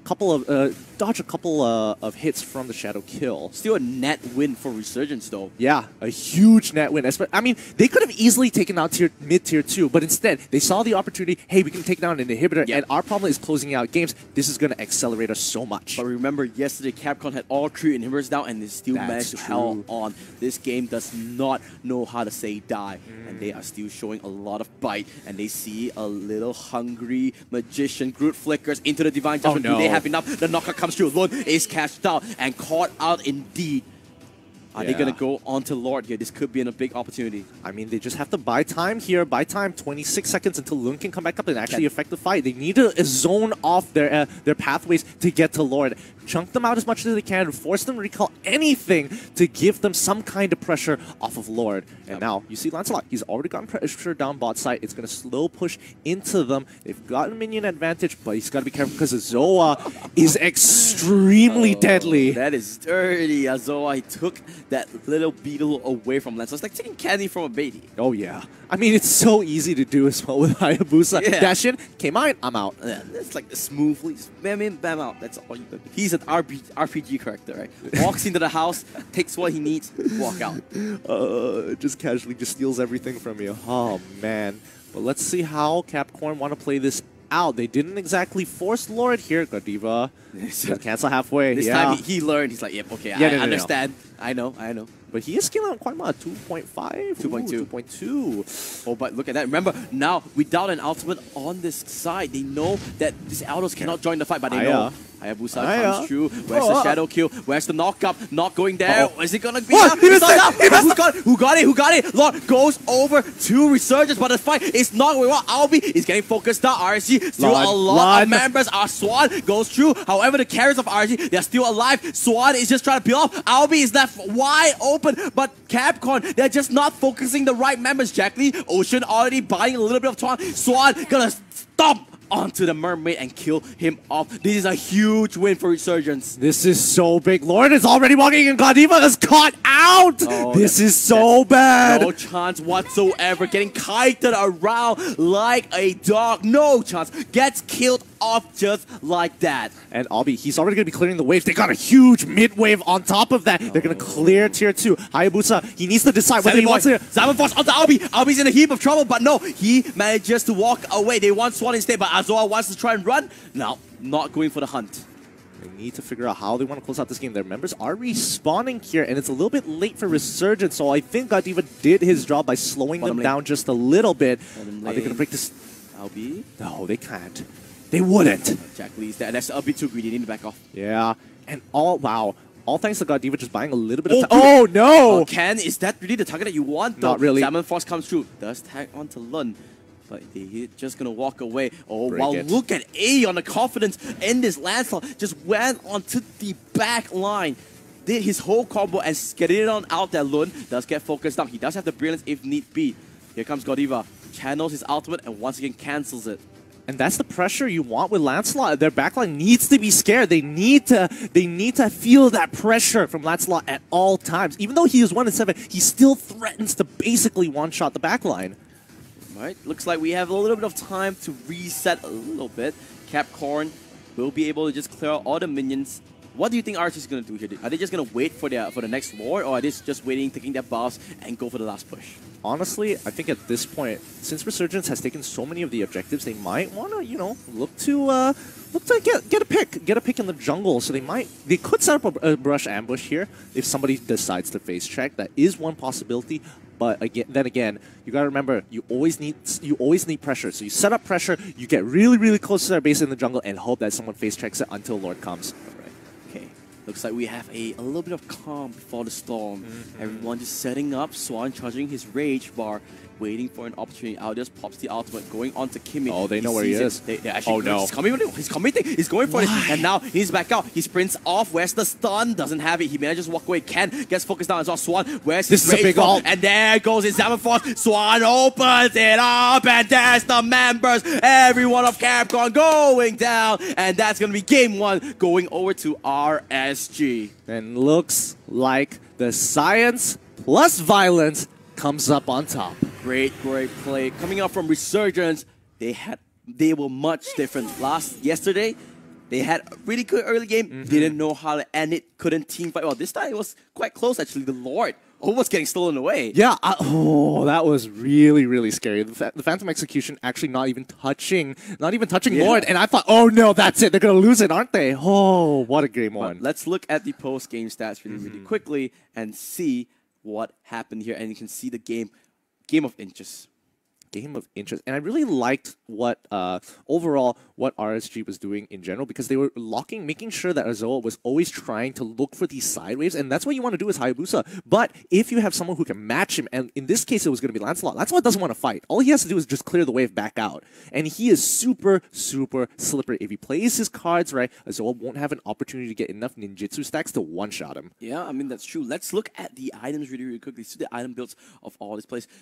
Even though Aeon is 2, 7, and 8, he did so much work. The pressure he exerted was insane. Absolutely. You cannot take him out of the equation. And even CAPCORN respected that. They understood, like, hey, if he gets on top of me, I am dead. I cannot deal with Lancelot. So give him, make sure he is spaced out. I think the MVP of this game has to be Ken, though. My personal MVP. Yeah, absolutely. The Ultimate's Hurricane Dance. Just a fun fact, Ken is top global archive. Yeah, so... And it shows. It shows. Yeah, you can definitely see, like, the skill cap clearly increased for all the players, all the Akai mains out there. They're like, dang, that's what I want to do. But do not count CAPCORN out. They beat PSG RRQ yesterday.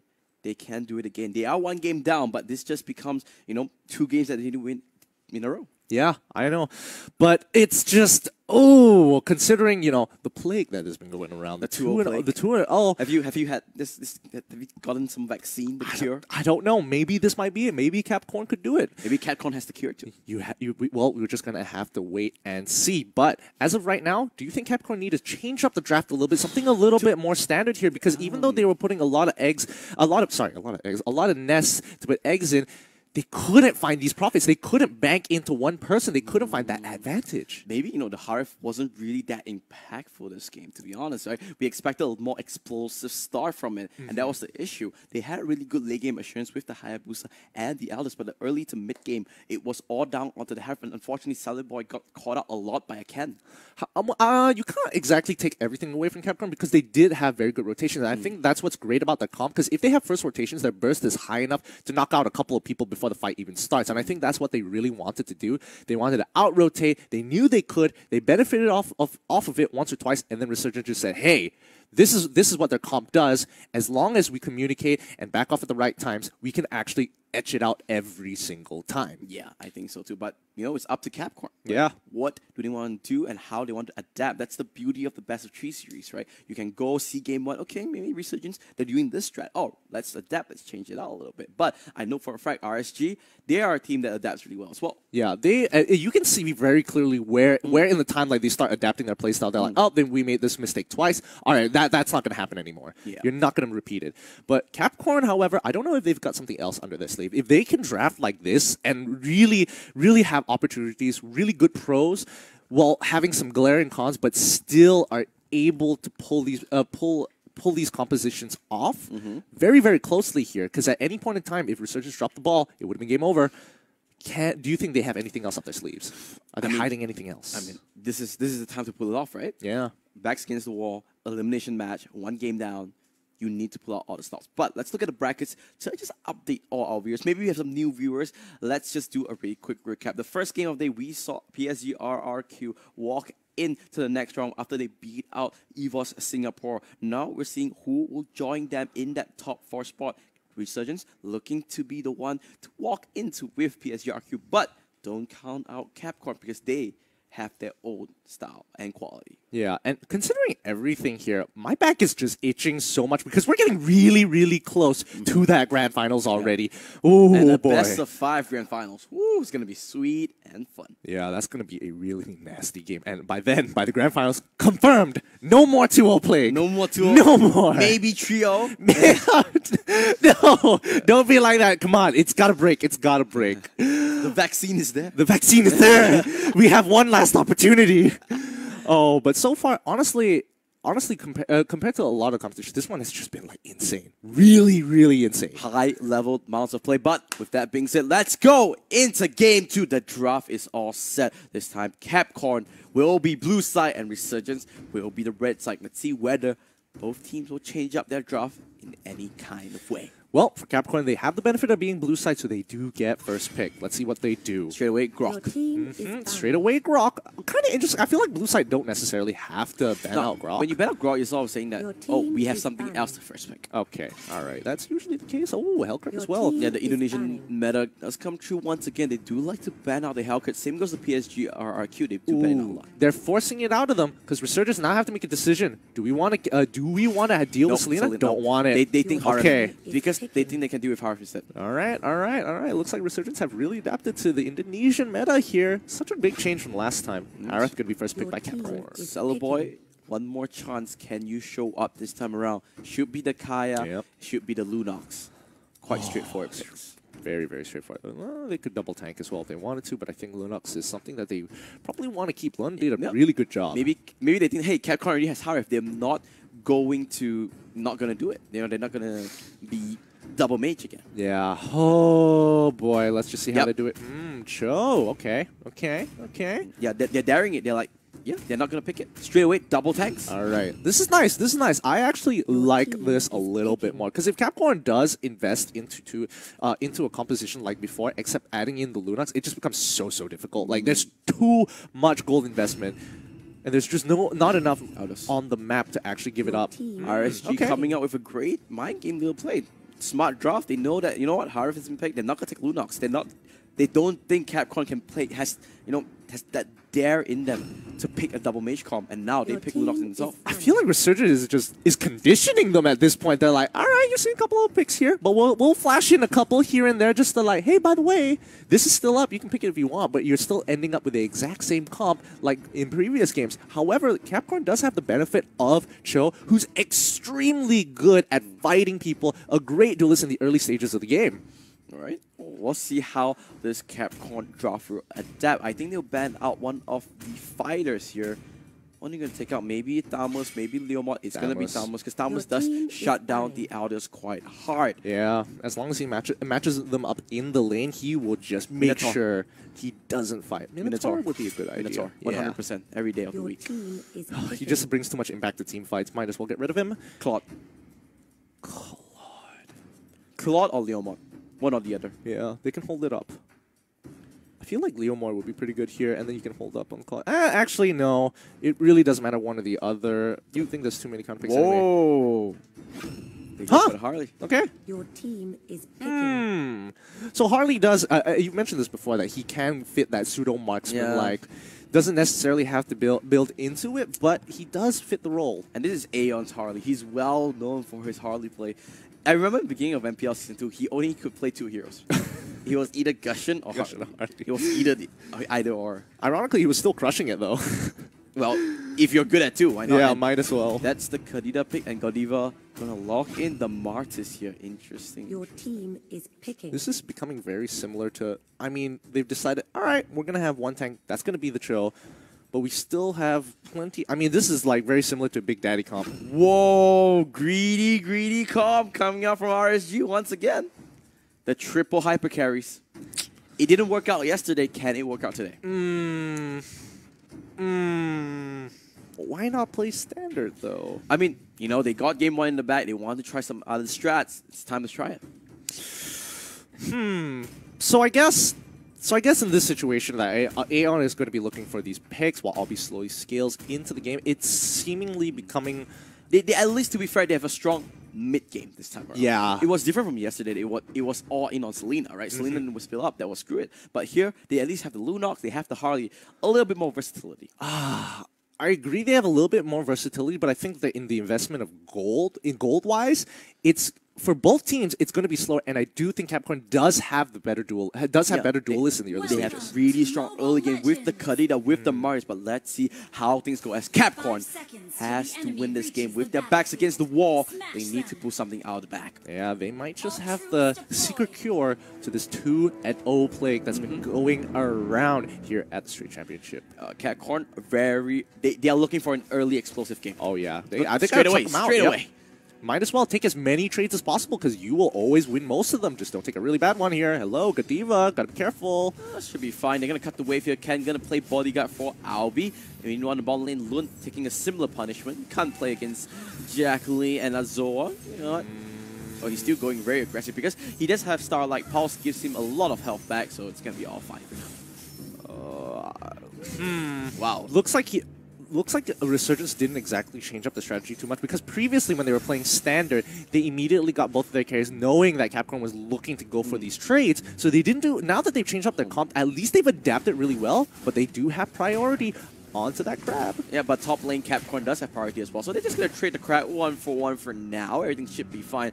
RSG and CAPCORN splitting the difference with nothing but Aeon. Going to try and steal away that gargoyle there. Should be no problems whatsoever. Yeah, I think the game's really going to escalate once it hits level 4, so we got to keep our eyes out for that. He's going to hit level 4 off this Crimson Lizard. Let's see whether he wants to go for a pick with that Deadly Magic. I don't think he wants to go for it, just that he did. Wait. Mid lane. A lot of members, 4 members of Resurgence wanting to look for a pick, but everyone on CAPCORN going to the bottom lane. They want to dive this Lunox. Lunox isn't level 4 yet. Oh, Whoa, boy. the aggression. But he does have Purify, so he manages to walk away a little bit more. But Sally Boy comes in. Breath of the Ocean not going to land. But the explosion comes through. He tried to stay alive, but CAPCORN really wanted that kill. And now they are going to Turtle as well. And look at that. Look at that. Resurgence tried to do the exact same thing. They wanted to mirror the aggression on the top side, but immediately CAPCORN told Martis, yo, go mid. There is no point for you to say you're going to get dove on. Yeah, but now mid lane can see Resurgence coming through. 5 men of CAPCORN going to take that turtle. All the ultimates are up. Are they going to go for it? Here it comes. There's a really good Mortal Coil. Goes for a stun. Aldios pops the chase fade. Oh, Godiva pops gut slashes on. They're just going to back out for now. I don't think they're going to commit on this fight. Whoa, Sailor super aggressive. No. Too aggressive. Gets killed off there. Oh boy, looks like these slight nerfs to Harif is starting to come into effect. Yeah.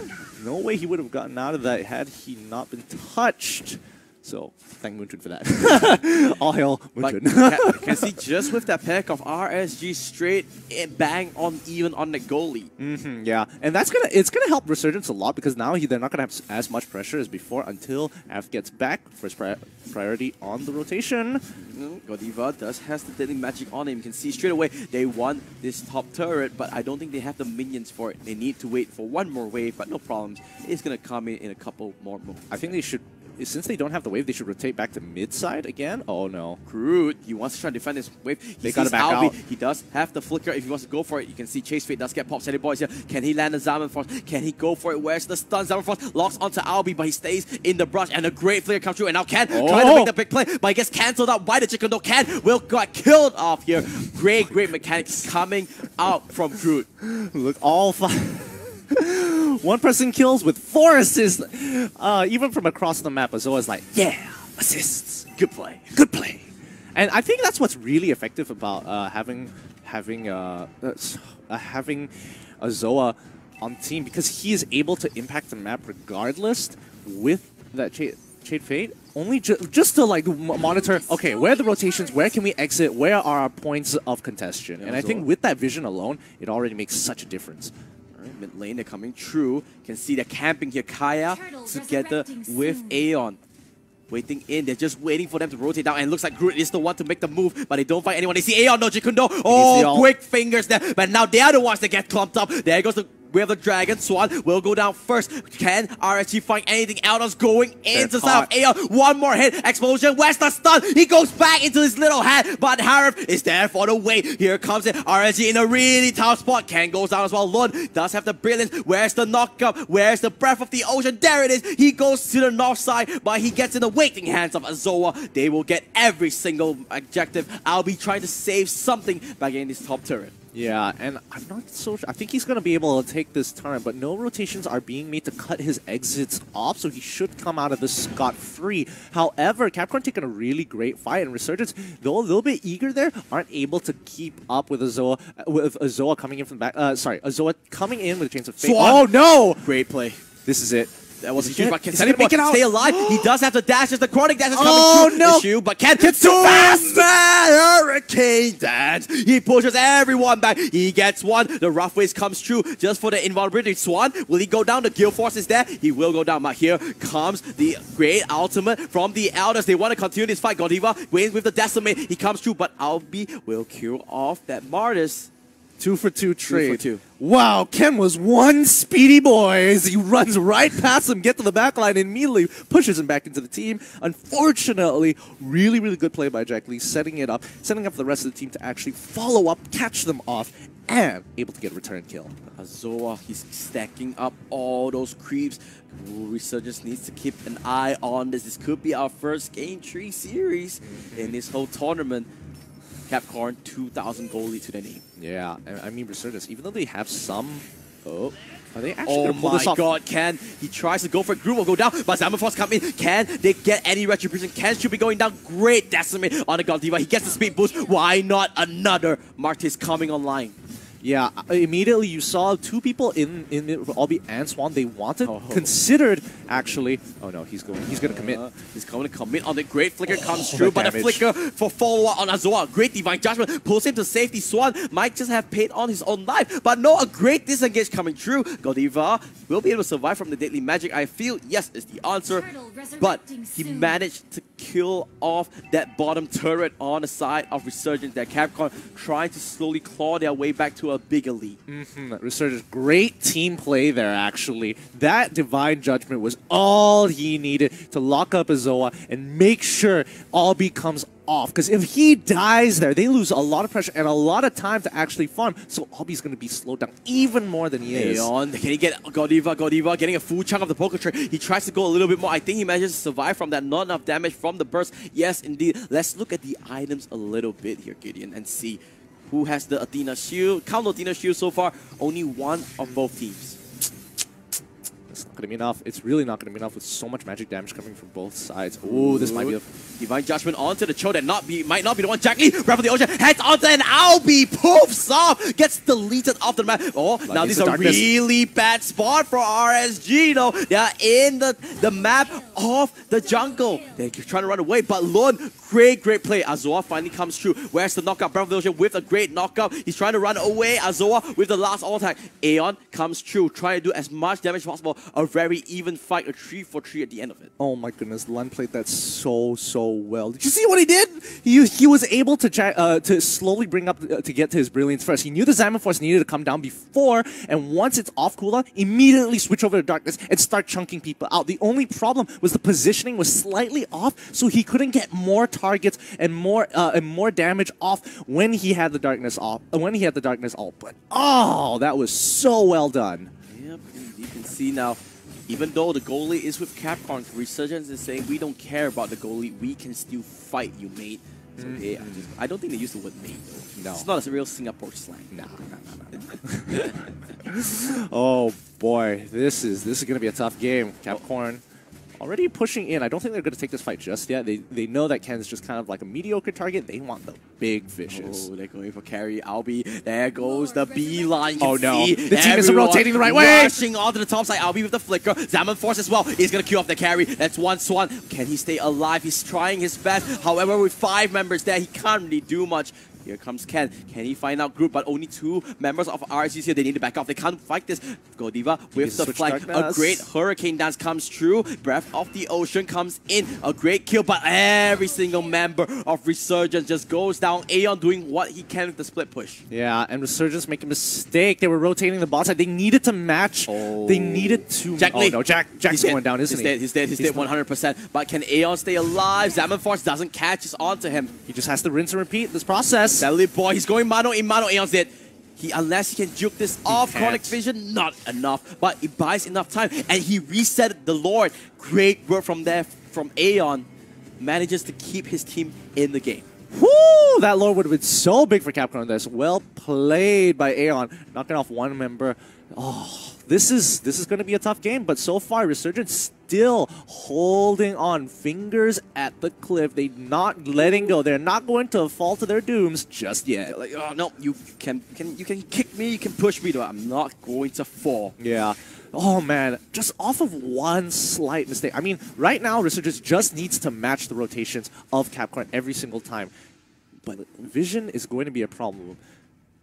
Yeah, CAPCORN obviously with that goal lead, that means they'll be a little bit more daring and they'll have a little bit more pressure. But Resurgence, Lun so far to playing a phenomenal game. They need Albi to come online relatively soon. Oh, Lun, he did got targeted by that Aldous ultimate, but immediately gets cancelled. Yeah, immediately they use Aldous ultimate to say whether it's a reconfirmation whether they should engage on the fight. They use it. Oh, they're rotating to the bot side. Immediately the collapse stopped and killed Albi. Same conditions here. However, they actually match the rotations, therefore calling it off. Wow, they're actually doing this. This might be far. Aeon's not coming. Aeon's not coming. He's coming on this, so this is the call. RG saying that just delay them, but Xamon Force catches on the tree. Where's Godiva with a great Mortal Coil? RSG, oh, help us, are just getting gone. They're losing it. Azoa does get Divine Judgment up, but Swan will go down. Albi trying to kite it up, but Aeon doing the works. Albi, can he survive long enough? No is the answer, but here comes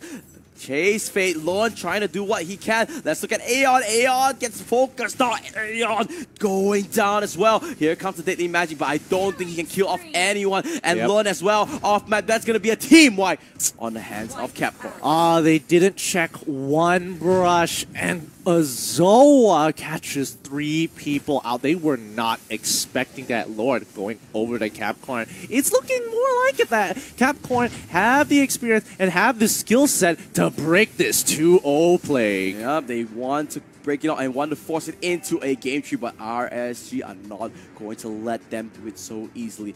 Not the 12-minute Lord just yet, so not the Luminous Lord.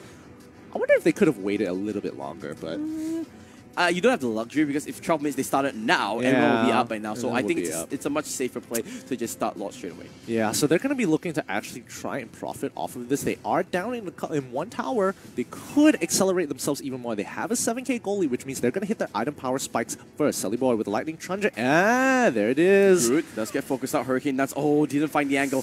didn't find the angle. Azoa waiting in that brush. One big ultimate already gone. They could look to catch them off here. Most of them are on the top side. Yep, they want to play the split push game. They want to let Lord have that auto push all by his lonesome. Sally Boy looks like he will attack the mid. Where's the Salmon Force? He goes for it. Oh, he missed it. He missed it. He missed it. This could be huge, but Swan does that still focused up. That's the first casualty of the fight. Here comes Azoa into the backline. Albi does get focused in. He comes to Deadly Magic. He should be going down. A 1-for-1 chick so far, but remember, Ken doesn't have the Hurricane dance. He does get tagged onto the blender. Lord still whacking onto the turret. There goes the Breath of the Ocean. They do get an inhibitor. Aeon does get clipped by the Mortal Coil. Salmon Force comes through. Aeon does have the Deadly Magic. Lord with the Brilliance. He does go in front of. Wait a second, he's coming online. No one's focusing now. Oh, Capcom, this is not looking good. They clear off everyone, and only Groot survives.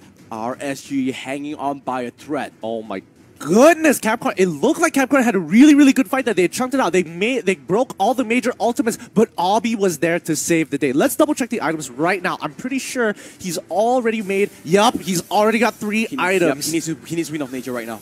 He needs Wind of Nature to stay alive against the Elders. So whenever he used that Soul Steal against him, he will not get hit at all. Oh my goodness, this is going to be a close game. CAPCORN here trying to close it out. They're already reaching. Let's count the amount of Athena shields that are already out. 3-1. Yeah, because they know the double mage comp from RSG is going to hurt. And this is where, you know, we talked about it. Triple hyper carries might be a greedy comp, but come late game, RSG has the skilling advantage. Yeah, they knew they just have to hold on. Oh, Swan Flicker, but counter Flicker from Azul. Couldn't find it. Could not find the Divine Judgment here, but you can see the rotations already happening here. They might catch them off. Ken in position to cut them off. Ooh, I'll be playing with fire. He does have Ken as a tag team here. This might be the 5v5 of the lifetime. This could be it. Where's the Chase Fate getting prop? They know Groot is in that brush, but that might not be the one that they want to go for. Letting him walk away for now.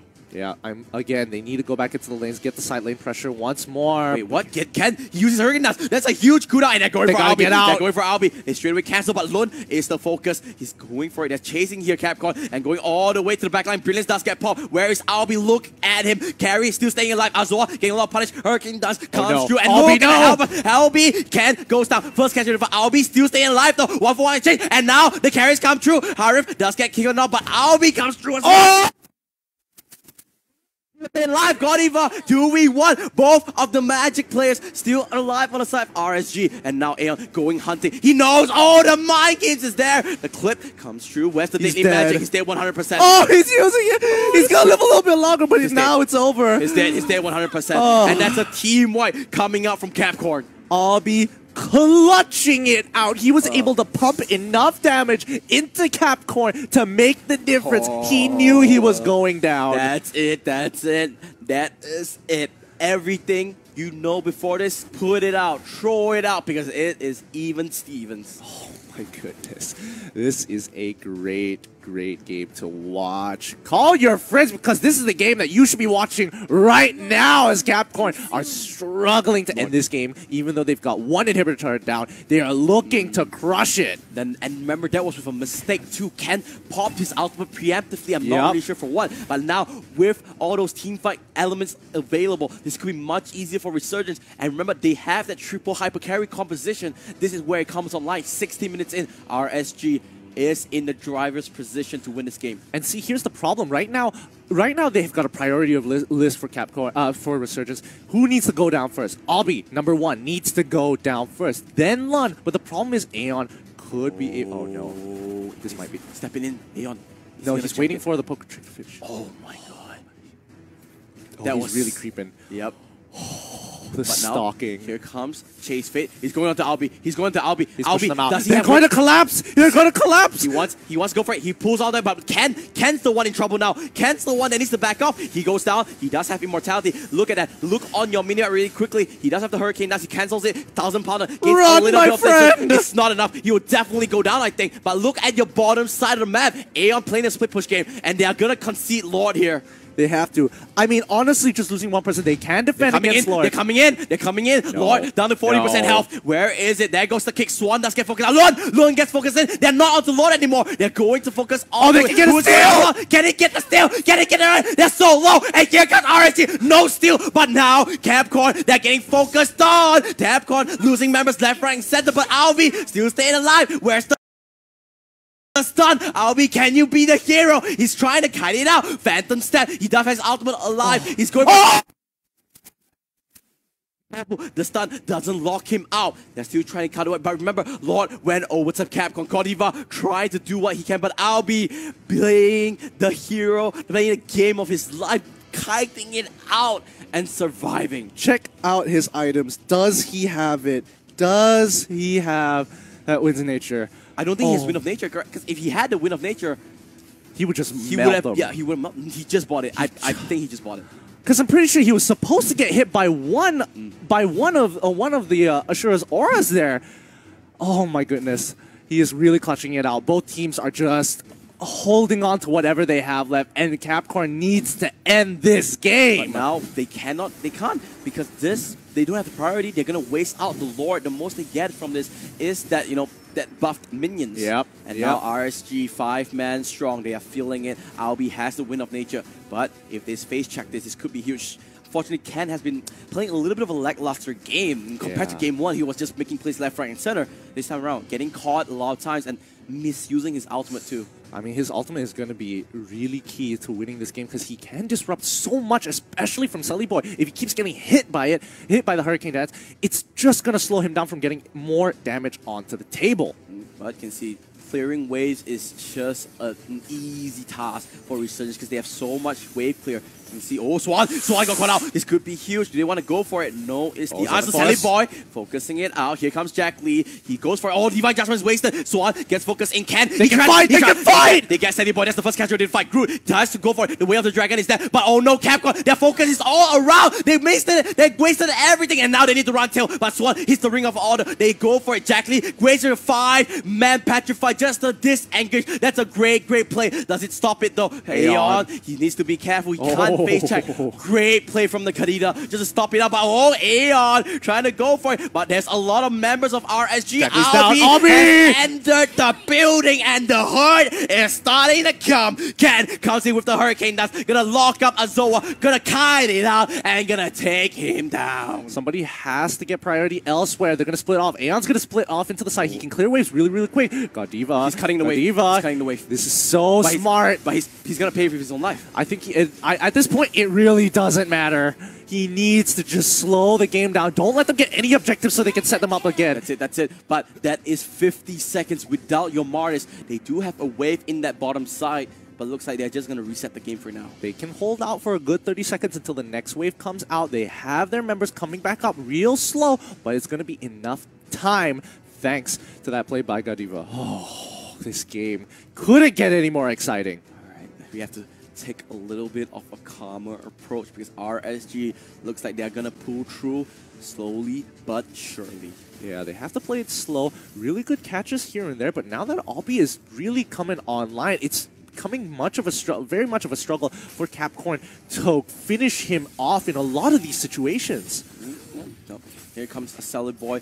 His Harif, he's already maxed items out 8-7-20. This time, much better game compared to game 1. But is it enough? Ken finds Azoa. He uses his Hurricane Dance, but here comes Ion. Here comes Aeon. Can he bust it down quick enough? He might be. There goes the Courage Bowl. Gets a little bit of extra now. Ken is the one that's in trouble, but he does have the sprint. He walks away. Jack Lee trying to go chase with the Ocean Oddity, but doesn't find anything. But now RSG has the priority on the top side, and they are going to get this free inhibitor. This is good. They're playing the map, but on the backside, they're getting caught out a little bit, but is it enough? No more Way of the Dragon. Now Groot gonna get broken out. Brilliance does get popped, but they are in this small little corner. This could be perfect. They can take the fight. RSG. But RSG, Swan, first catch. Look at the carries. They're still untouched, and Lund is just having a field day. He's the janitor. He's cleaning up every single kill. Albi, are you crazy? Are you kidding me? He's staying alive. And cool guys, don't look at explosion. He pops the first kill. He walks away, and I think this is gonna be game, Gideon. This is it. Resurgence have done it after holding out for so long. They're going to be looking to end this game with one siege turret. They have finally done it. Another 2-0 in the bag. Looks like the streak continues. The curse continues. But if you're an RSG fan, you are having a big old smile. What a game. I am sweating. Oh my goodness, that game. If that didn't push you to the edge of your seat, what is wrong with you? I mean, both of us were just like standing off chairs. superb game. But let's look at the stats before we talk a little bit more, so viewers can give a quick recap of it. Very close game, but we talked about it in the draft, right?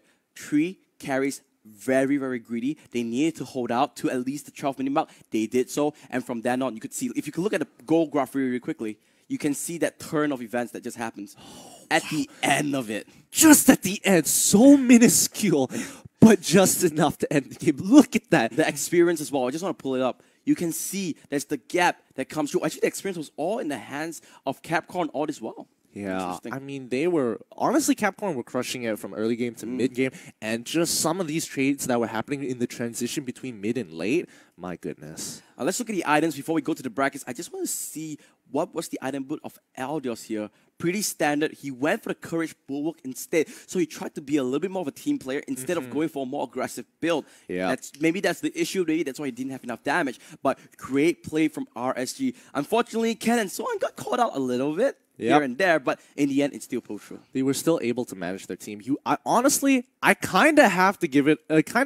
To Lund here because he played a phenomenal game. He knew every single time he held it up. He kept up his brilliance until the right moment. And I think in terms of what CAPCORN could have done better was to bait it out. All right, let's look at the brackets and let's see how this game affects the whole playoff standings. Because just like that, this means it's going to be PSG, RRQ going up against Resurgence in that lower bracket game. But before that, we have a big Titan matchup for you. Yeah, this is going to be ONIC Esports versus BIGETRON SG. Oh, the upper bracket finals. Who is going to fall? 2 Titans in their own right. That's after the break.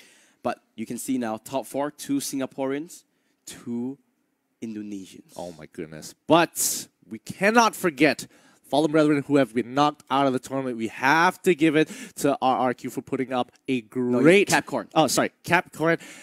For pulling this off, they were just really, really trying their best here. And honestly, I think that's the last the last qualifying team that made it from the beginning to the end until right now, making the 5th to 6th place. So they have made an amazing run. Yep, all the 4 teams. No, RSG is actually a qualified team.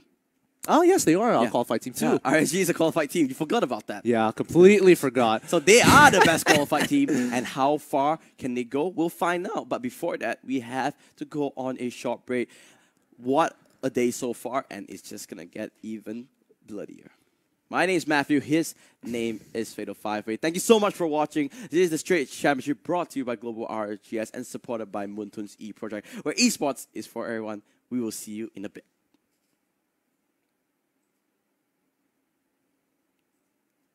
Let's try that.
Ini penjelasannya.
Everybody to the playoffs of the Straits Championship. We are edging closer and closer to the end game here. My name is Kinufade 5-Way Q. Here with me is Matthew Chan, and this entire competition brought to you by Global RLGS as well as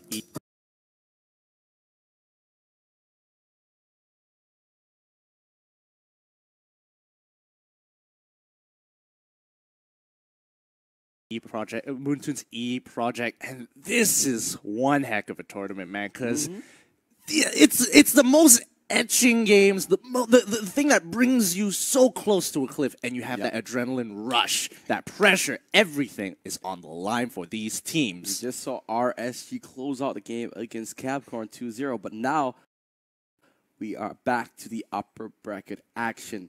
We have BIGETRON go up against ONIC ESPORTS, and both teams in their own right has performed superbly. Yeah, they've been smashing it since the group stages. Literally just blowing through people, and now we've wanted to see these two Titans go head-to-head for a while now. And fun fact, this is the first time they're going to meet in this playoff stage. You know, every time ONIC, they play against only Indonesian matchups. Now, BIGETRON as well, they only play against Singapore matchups. Finally, they get to meet in the upper bracket finals. Yeah, and this is going to be a little bit more interesting because previously, Resurgence, you kind of see them play the Indonesian meta a little bit more. What about BIGETRON? Do you think they've adapted to it? Do you think they've really got into it and figured out, all right, this is how we're going to play? I mean, we'll have to find out because I just want to see from the draft itself, right? Did they adapt? Did they ban out Selena? Did they ban Hayabusa? All those hot little picks that you know that ONIC likes to pick, as well as the Tigro yesterday. Yeah. Really, really effective. 100% win rate. 100% win rate in the playoffs. That being said, let's go to the draft and let's see how both teams are going to set up themselves for game one. Looks like Jason Cole isn't going to be playing this time around. It's going to be Sana, so not going to see that 100% win rate. Badang. No more Badangs instead, but Harif and Lunos getting taken off the table. Are they going to take out Grok or Selena? I'm not so sure whether ONIC wants to Selena. take out... Ooh, Your team is You have to go with Kimmy, right? You have to ban out Kimmy. You have to ban out Kimmy. Then it's just going to go into standards. I doubt so. Kimmy or Grok? Unless you just don't I mean, honestly, Kimmy is going to get banned out. I would expect BIGETRON to pick up Grok, and then after that, ONIC gets double tanks. Or, you know, they can flex Cho. They could. What else is still on the table? They're thinking this a lot, right? I mean, Hellcurt is still on the table. True, and Hellcurt has been another pick that the Indonesian teams have loved. It's going to be Chan Cho. So Your Kimmy team is should be going picking. over to LY4 here. Yep, straight away. So unless ONIC has like a very Your clear idea, team is are you expecting the Alias? I kind of expecting the Alias. Alias or Hellcurt, one of the I know other. Grok is 100%. Yeah, absolutely. Maybe the Kaya. Maybe the Kai as well. They want to catch out this Kimmy. Nope, they're going to be Akai. So it's still going to be a double tank, but they want to prioritize that Grok. They think that this Grok is enough to push away Kimmy. Straight away, it's going to be Kaya and wow, all the tanks immediately just focused up. Yeah, and it's really good because you don't want to get to that next phase and be pushed down to a suboptimal tank here, where they've got clear flaws, but let's just see. Let's just see how ONIC is going to respond in this situation because they could easily lock in the Aldias for themselves. We've seen it before. They've done it many times. Wow, Haya in first. He hovered it before he could even select. That's how badly he wants to play Haya. Give me Haya. But yep, we talked about the Indonesian meta, and that's the locking. We Your saw it team yesterday is banning. once, actually by BIGETRON, who worked into perfection in the execution. Let's see whether ONIC can do the same. Yeah, I wonder how they're going to respond to this, because now they've got ONIC has got a really strong side lane pusher. Let's just see how he's going to play this out. Now, what bans do you want to go for? Should be the mage, and it is the Your Harley. team is banned. If I'm ONIC, I am banning out the Thamos here. Thamos. Yeah, Thamos would be real detrimental. Either the Thamos or the Leomord, one or the other. Actually, I mean, you can kind of give either or over, because you'll get one or the other regardless if you really wanted to go for like a 1-3-1. That's but true. That's like the only thing I can see that if they leave it up. Let's see what ONIC decides to do. They could decide to get focused on mages still, because they have first pick. Oh, they're gonna ban a carry instead. Your They team think is that picking. they are going to pick a marksman of this. Will they go for the Claude here? I mean, they could go for the Kagura. Maybe. Well, we'll have to see. ONIC has a lot of options, and because of the way they drafted, they can have so many versatile strategies. Yeah. Instead, going to hover over the Gusion, lock it in. So it's going to be double Your team is assassins. picking. Yeah, double assassins here. Now, we've seen LY4 play a whole bunch of things. It's going to be the Lancelot this time around, because we've seen it before, Lancelot being able to help control the side waves and really push for it. Okay, this is please don't actually do it. I really have to see my time. Yishun Shin is going to be the hover. That is a special of LY4, and it's going to be Elders. Very solid combination coming out from BIGETRON. Wait, let's see. A couple more seconds here. I think, well, especially for LY4. Oh, yeah. Oh, it's been a while. He's been avoiding the claw, but now I think it's time he whips it out, and he's going to have some great synergy when it comes to team fights, especially I with like Minotaur. this. Look at ONIC. Straight away, 3 very solid damage healers into team fighters as well. BTR, a bit more traditional team comp. You have the late game assurance, you have the early game assurance, as well as the mid game strength. All eyes on Sync. He needs to perform well in the early game in order to make sure that their mid game is not tough and ONIC just doesn't run them over, because Gusion, Haya, and Leomord, very strong mid game spike. Yes, absolutely. Ooh, a lot on the line here. This is going to be exciting. These two huge titans finally come clashing through. They've just destroyed the competition until now, and only the top competitors are left. I mean, let's see. This is it. Upper bracket finals. Both teams have already locked in top 3 for themselves. So not too bad. They walk away at least with 1,800 Singapore dollars. But let's see how far they can go as we load into the game. 5 seconds till the Once enemy more, reaches let's see the their battlefield. lane distributions. That's what I'm kind of interested to see, because we saw Resurgence kind of change it up a little just to make sure, but we can see that it's going to be pretty standard for now. Yep, but I just want to highlight Petrify on the hands of Akai and Purify in the hands of Sync on that Kimi as well. So that's very pretty clear smart, yeah. that this Akai wants to do a lot of crowd control, and that's his main priority. Yeah. Oh boy, this is going to be one heck of a game. Mid lane has already been pushed out very quickly by BIGETRON, but they don't lose too much from the side of ONIC, as they are very eager to respond. Let's see whether or not they're going to go for any early game invades. I doubt so. I'm expecting level 4s for ONIC before they really start pushing through. So Leomord is actually sort of a pseudo counter to Elders because of the momentum, which is the first skill of Leomord. Every time you want to come in and do damage to the minions, well, he's just going to charge the momentum, and you cannot walk anywhere near, and you're forced to miss a lot of minions. Yeah. And I think in these situations where... Whoa! He got it! Wow, that's a really smart move from ONIC. What? Quad Shadow across the wall, use your Retribution, gets double crabs across the map.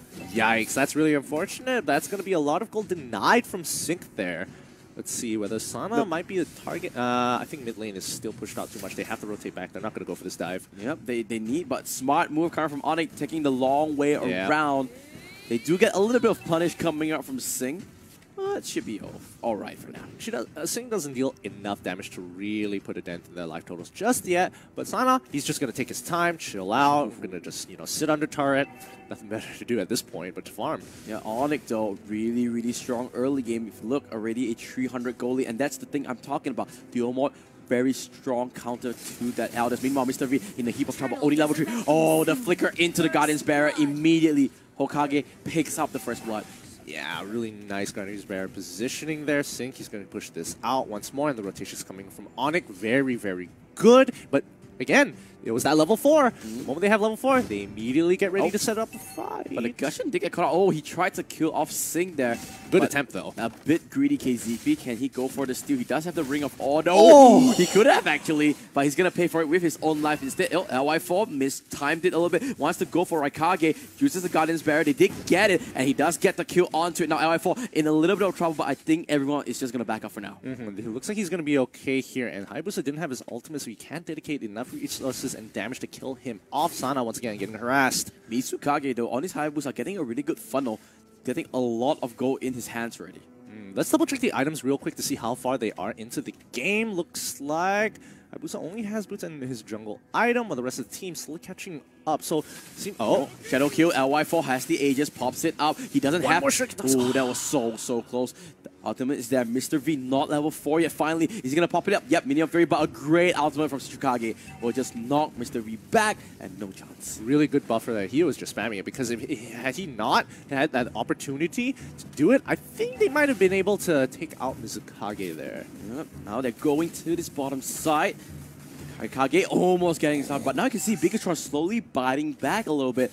ONIC, though, they do not want to let this Aldous free farm at all. They are just pressuring up non-stop 24/7. And you can see that ONIC is really prioritizing having lane priority here. So BIGETRON in response are making sure that they keep control mid. Something's happening mid. Wait a minute. Yeah, they're coming in. Kazekage wants to go for it. Yeah, and back off. BIGETRON just get it. They understand that as long as they control mid side, Aldius isn't going to get dove under tower because ONIC is going to be sacrificing a little too much. As long as BIGETRON are very quick to respond to a lot. Oh, the buff's going to be gone, isn't it? Oh, can they get it? Yes, they do. Oh, LY4 trapped against the wall. No chance whatsoever. Do they have enough damage? LY4. Yes, the battle mirror image. Shadow kill one more time. They do have the chase fate. They do kick KCB, but BTR wants this fight. Mr. V, where's the Minion Fury? There it is. That's 3 man trapped into it, and BTR just took a jackpot and turned it into more. Oh my goodness. So 1 for 3, but they sacrifice a lot of pressure on top side. Kazekage will have the time of his life as he breaks to hopefully even up the gold totals, but really nice. But BTR will try to respond with the mid lane. They should be able to do it because they have double siege minion. So 1 for 1 into the turn. And guess what? BIGETRON is ahead. Yeah, because they even have priority and the turtle. I don't think they want to take turtle just yet. They probably should wait. Oh, Kazekaze might want to go for it. They do get the turtle. The stun. Good flicker. Sana, is he going to go for it? No. He shouldn't do it. He has to wait for his stun. But he is charging up the rocket. Doesn't land. A little bit ambitious, I think. Ambitious indeed. Oh, who got the turtle just now? The turtle went over to BIGETRON. Ah, yes. When you have Kimmy, it's kind of quick. Yeah, it's quite a really good control. Oh, Tsukage doesn't find the angle, but this game really even. BIGETRON Singapore showing up. Sing goes to ONIC. Both teams trading blow for blow. Yeah, they are not letting go of pressure. Wherever they can keep control, they maintain. But right now, Sync is getting pretty huge here. You got to keep your eyes on him because he's going to be chunking people out. Mr. V trying to save the turret. Does. They get it.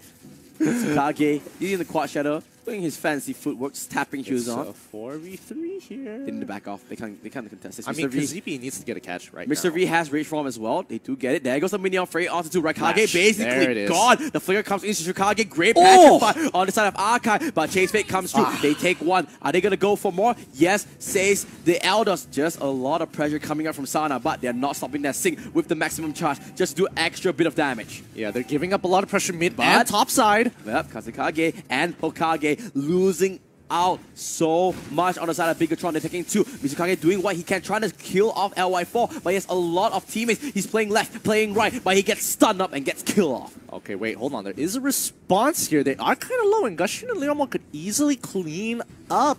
Oh, Mr. V, he doesn't have Minion Fury. Yes, he does. He uses the ultimate. Everyone on BTR just kiting it out, and they are just doing so much damage. Wait a second. They're just going one after the other, but Hokage gonna clean it out. Gets 2. A beautiful 2. He gets 3. Can he get 4? He's looking for more, but Sana with the stun. Hokage, he's looking for it. What's he cooldown? He ends it up. The maniac, but KZP says, sit down. No savage for you today. Oh my goodness. This war of attrition between these two teams is just insane. They're trading left, right, and center, but making sure that they don't lose too much for each of the plays they make. Because whenever you make a play, you're giving up something across the map, and ONIC is always there to respond and make sure that they take these trades.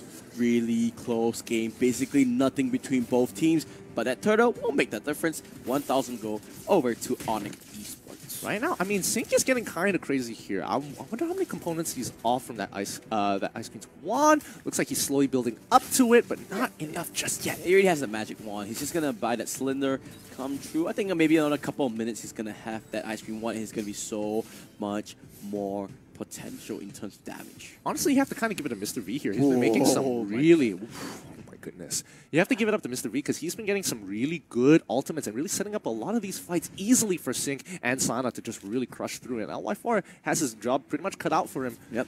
Both teams basically playing hopscotch with that little line there. Up, down, left, and right. Basically nothing between it. Yeah, I think they've kind of cut the map in half here. Oh no. Oh, Kazekage is there. Sana trying to run away. He's going to use his chase fate. Do they have enough burst? Yes, is the answer. He didn't pop it quick enough. Now BTR, they are down a member. Looks like they're just going to converge in this mid lane. Yeah, I think they can contest a lot of these objectives now that they don't have to deal with Aldius. So, BTR respond by clearing the waves as quick as possible. Got in spare to stop the assault, and now they go back into the lanes. For now, nothing much is happening. They're just going to sit back and relax in terms of both teams. They're just going to wait for their item spikes, I guess. Yeah. I mean, now it's kind of difficult, even though ONIC Esports is up by a tower. They're in this phase of the game where it's like, okay, we break tier 2, and now it's like, we can't push further.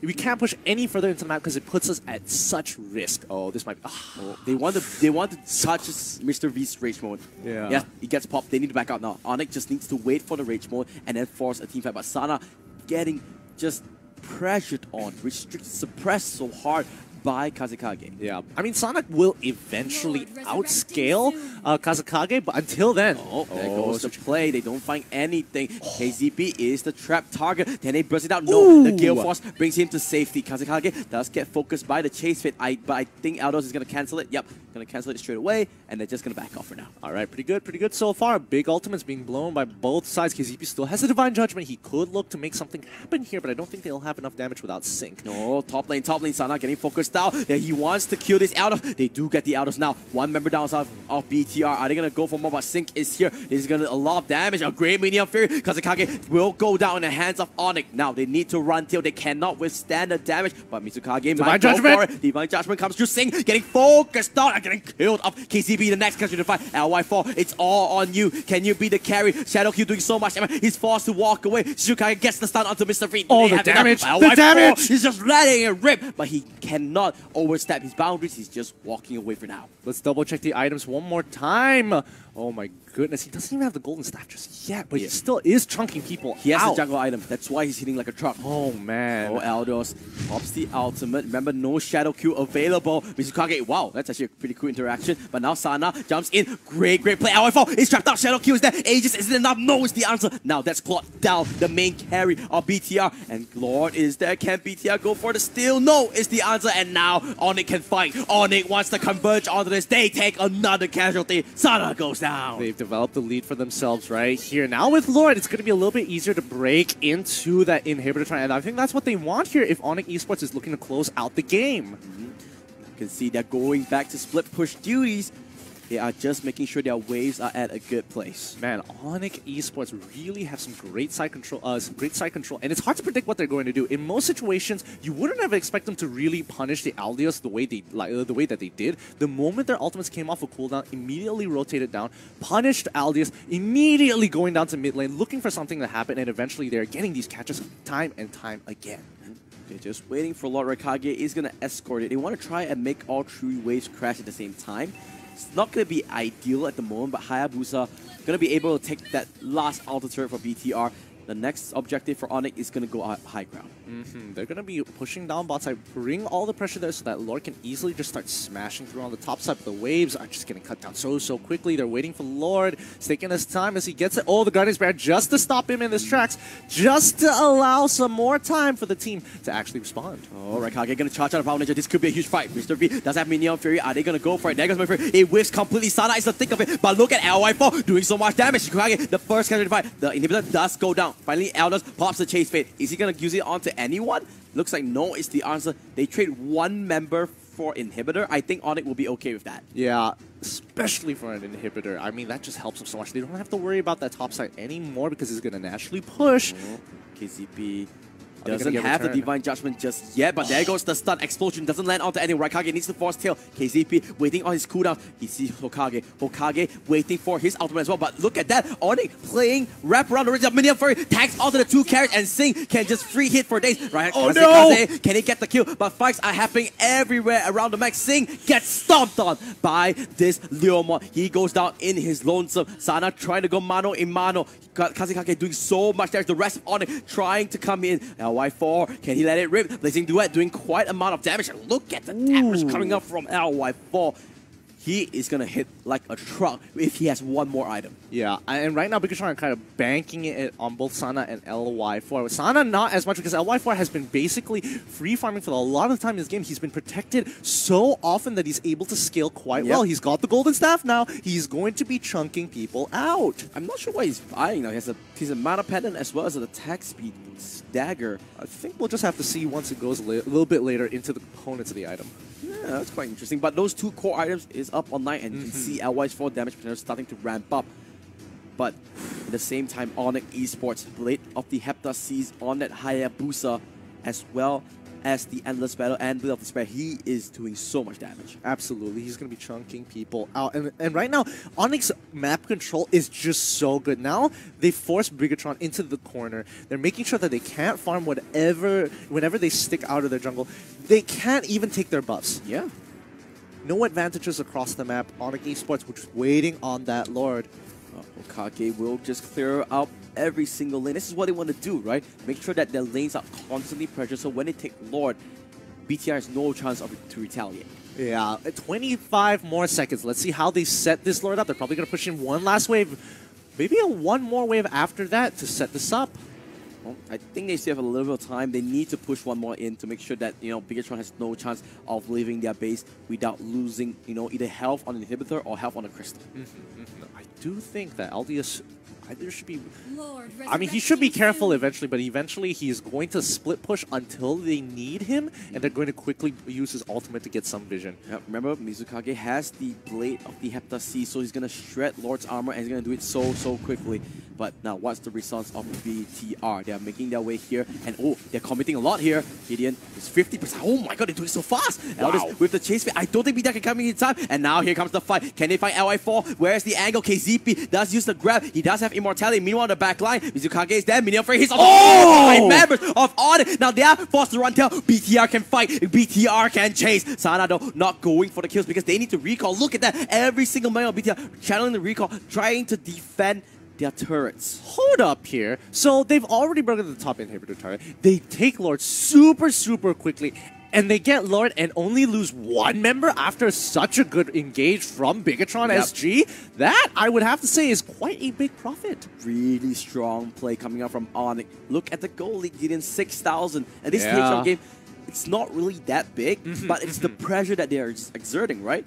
ONIC Esports constantly on the foot, so on the throttle, making sure BTR cannot cross the line. And look at this. I'm guessing that that Grok is going to continuously use that Guardian Spread to block it to buy more time so that Hokage can actually catch up with the team. This is so smart. Just making sure that everything stacks up. And there you go. This is genius. Oh no! Wait, he's going home. Wait, what? The interact. He's gonna loop around. He's gonna loop around. He's gonna buy even more time. Is he gonna block it now? No, he doesn't need to. Oh my goodness, this is so smart. Just buying, and now every one of ONIC coming in. This could be the last push. They could go all in. Remember, Luminous Lord, but there is no inhibitor. They are just going to use Lord as a way of distraction. Even they're getting focused down in the mid lane. BTR has a lot of damage, so they can clear the Lord relatively quickly. But Mini brings down. Oh, Kaze gets caught out. That's no Leomon. 4v5. Could this be the goal for BTR? No, not just yet. Oh, backing him out for now. Oh, yes. Lax on the tree. This could be it. Remember, this is a 4v5. Wow, charge comes in. Hokage does get slidden out there. LY4. Blazing Duet doesn't hit onto anyone. Mizukage, where's the shadow kill? Where is it? There it is, but he's all on his lonesome. He's gonna go down. He has the quad shadow. He does have the immortality as well. They have to back up because minions are in the base of BTR. Ooh, ONIC Esports again breaking an inhibitor and losing just one person every single time. They are sacrificing KDA to make the bigger play on the map. Yeah, BTR indeed, BIGETRON. They are losing a lot of objectives, but they are winning the fights. Yeah, I mean, obviously, it seems like BIGETRON could completely lose this matchup, but I think they are still in this game. They're just looking for the fight of a lifetime. They're getting these really sick engages as well. You have to admit that. Yeah, I mean, but ONIC, looking, especially from Mizukage, he's losing his effectiveness. He's already been pushing these lanes so much. There's only one turret left, and after that, he's got to find these pickoffs. He needs to be able to put enough damage into BIGETRON. Wait a second. BTR might be going for the all-in play. Mizukage uses the ultimate just to push the minions back, but it's up to no avail. Oh, Kazekaze. They should just back off here. They are going to back off here, and they're going on to Hayabusa. Look at the Eldio. Sana says hello. Where's the explosion? He didn't charge it up just in time. They're going to let Hayabusa stay alive for now. I think that's going to be fine because now ONIC Esports can actually pressure every other lane now that they don't have to worry about Sana's ultimate. Yeah. So it's all, I guess it's all back to even Stevens. Yeah, I do feel like Hayabusa should have just kind of sat in the brush. Not go back to take the farm, but actually just sat in the brush, waited, and then go back down to actually get some more pressure down on the bot side. Unless he's trying to wait for the waves to accumulate. Nope, it's not going to do that. As the rest of the team plays around top side, Hayabusa going to still be that consistent split pusher. Always making pressure on the map, making sure that life is going to be difficult for BIGETRON. Let's look at the items for now. I think most of them are going to hit the 6-item spike already. And yes, indeed, you can see the Malefic Raw already completed on the side of Hayabusa. He's going to do the extra damage on those turrets as well. BTR completed 4 Athena shields. They are really, really afraid of that gushing damage. Yeah, I mean, you have to give him respect because Hokage, he can get that sword spike on you. He can insta-kill you if you don't have any way of protecting yourself. There goes the Chase Fate, pops up. They know about this. They have the Vision KZP. He is in the front line. Sana charging onto it. Gonna cancel halfway. Losing a lot of pressure on the side. Oh, LY4. He's the one to go for it, though. There goes the pop-up. The knockout from Lord. The almost not here. It's a 5v4. ONIC, they are the ones in the back foot. Now, they have to be careful. They might lose this fight. Here comes LY4. Gets knocked up, maybe. A lot of memory. He gets cancelled. Who's going to get Lord? He's going to go to Hayabusa. ONIC's the one to get through. But they are losing the fight here. Raikage uses the wild charge. Tries to run away. They lose 2. They might even lose more. But look at the waves. It's really, really bad for BTR. And they even lost Lord, too. I'm actually... Oh, that is so sad. Ah, Tsuchikage. His ultimate gets cancelled by Lord out of all things by that annoying knockup. But, oh boy, at least they got the Lord this time round. They're going for Leomont. They're going for Leomont here. No, they're not going to commit. Pulls up the handbrakes for now. They need to keep control over the side lanes, but again, BTR going to deal with the Lord as soon as possible. Their ult will come back up eventually. Until then, they're just going to make sure that Lord is ineffective, holding on even further. Goes for the hook. He goes for it, but here comes Kamikaze with the Phantom Seed. The moment KCP actually gets a pick off, once the Phantom Seed comes through, KCP is struggling to actually bring him back into the team, especially since the rest of the team is getting pulled forward and they can go on for a head-on-head fight, which is not too ideal for BIGETRON SG, considering that their backline is way more vulnerable. I think LY4 is really max items, right? Pretty confident. Yeah, he is. Yep, Brute Force Breastplate, Athena Shield. He only has 2 damage items. He's that afraid of damage. Oh boy. But I mean, if the fight drags on, he can count that Sin can chunk him out enough so he can make an impact. BTR is going to group up as 5 so that they want to force the fight. So far, Mlbb really impressive with this Minotaur play. He's been holding off so many fights and created so many opportunities and engages for BIGETRON to really come back into this game. Yeah, making sure, you know, BIGETRON, they do not want that last inhibitor to fall, because if 3 lanes of super minions come in, it's going to be super hard to come back from. Yeah, but so far, I don't think ONIC Esports have any clear ways of ending this game unless they get a pick off. I'm having a feeling here, Gideon. We're gonna be in this for quite a while. Oh yeah, 30 minutes. Maybe even 40. Who knows? But Singh comes through, just doing a lot of poke damage. I mean, someone eventually is going to run out of patience here. Oh, is it going to be us? Maybe. I'm already seeing it. I can imagine it already. There's always 3 people playing the game, right? Both teams and the production team. And production. Oh boy. Right now, ONIC being able to find any pressure. They're just going to wait for a minute and 30 seconds until that Lord comes back Yeah, up. they need Lord. The thing is that because Luminous Lord is because Luminous Lord doesn't go to that bottom turret, it's never gonna proc that special ability. Yeah, it's so frustrating. They just need, I mean, ideally they would want to have all the inhibitors down and then synchronize and then just sync all the waves together. But right now, BIGETRON has just, they've scaled so they can clear waves like it's nothing. You know, this game is a definition of a relationship. At the start, it's all explosive. It's everything exciting. Bam, bam, bam. And then after a while, It's about commitment. It's all about commitment, Patience. patience, discipline. But then it gets a little bit boring in the middle. It's all about, you know, good morning, good night. How Yeah. are you doing? Uh-huh. How's your day? It might not be the most exciting thing, but it's things that you gotta do. Yeah, you got to think about And then your other man. At the end of it, bam! Explosive finish. That's when you break up.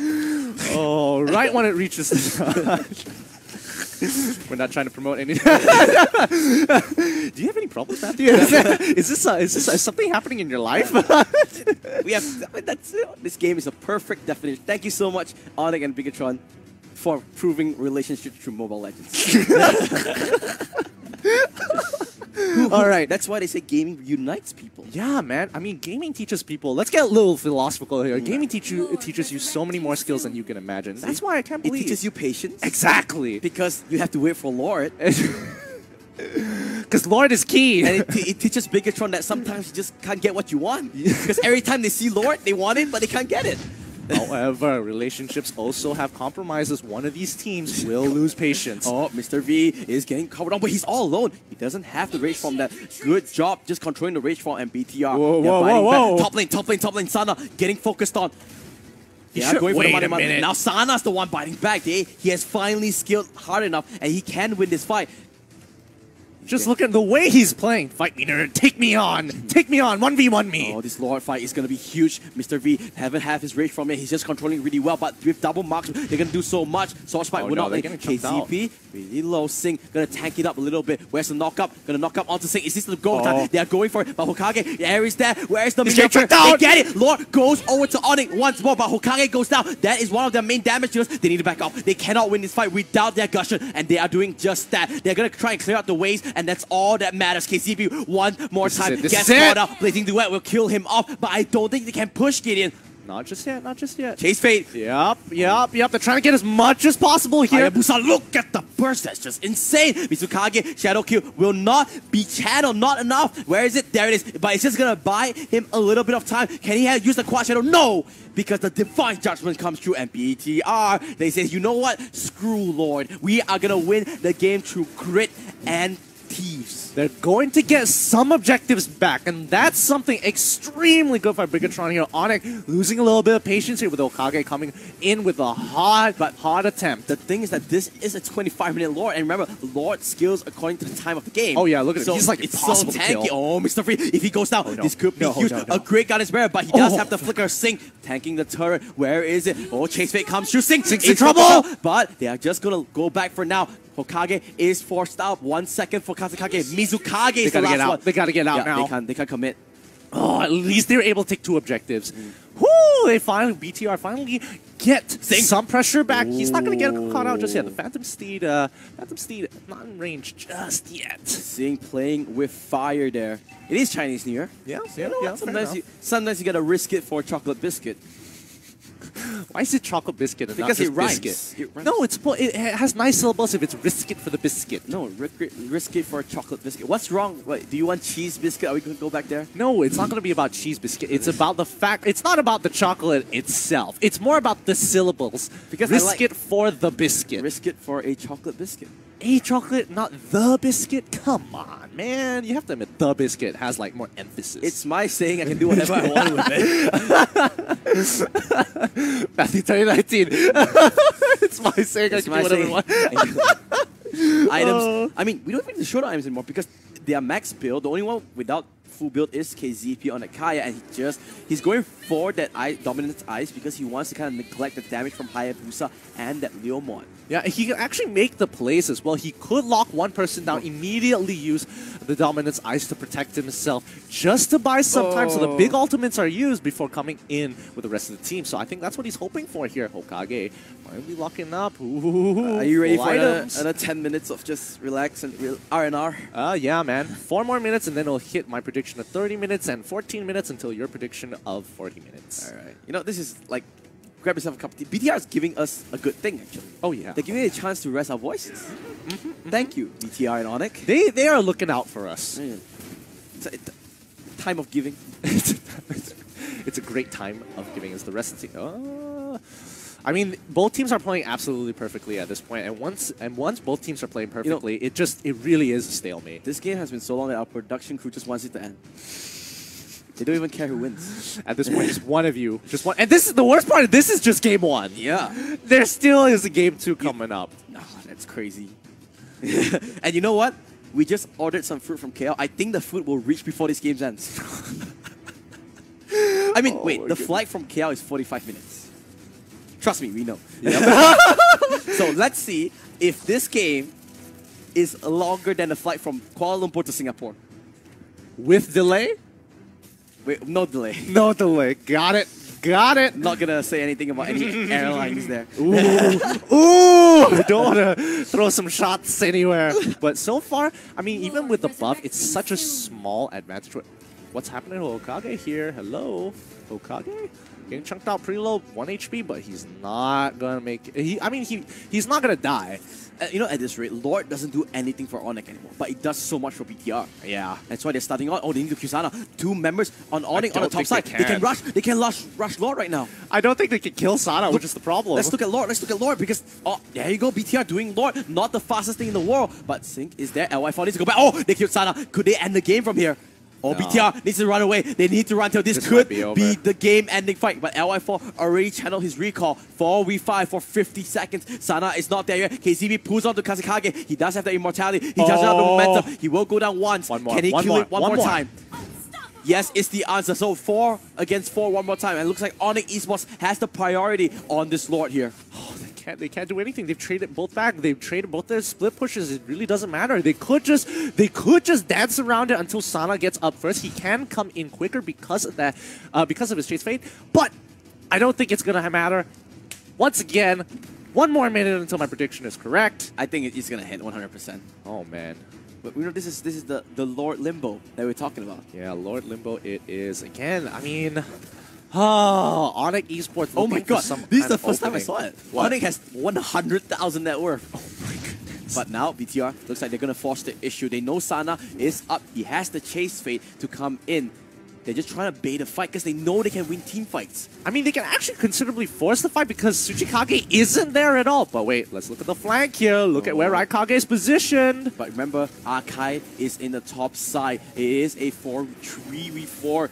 Because it's not but Raikage coming in. They want the steal. They do have the steal if they want to. Are they just going to Oh my god! He got the steal! This is crazy! This is absolutely insane! Now, Winter Transijo, let's look at the fight. Sana forced to run away. Raikage will go down. They have to recall. But they can't. Look at Hayabusa. ONIC needs to destroy. ONIC needs to disrupt. What are you doing? It's dead. It's dead 100%. Mizukage, 1 hit, 2 hit, and that's all it takes. All inhibitors are down. This is just cruel and impossible. BTR every single time. The Lord has been stolen, but Mizukage gets Divine Judgment up. 3 members down for ONIC. BTR can end this actually. They have minions. Gideon, they have minions.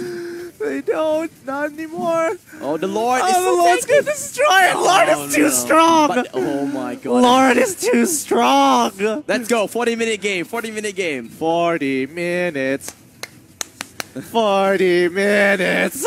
But Sync, he doesn't like that notion. But Akai says, I don't care if you like it or not. No, I'm going to cut the wave. I mean, the best part is that ONIC knows how to stall a game in a bad situation. It just sucks for BIGETRON.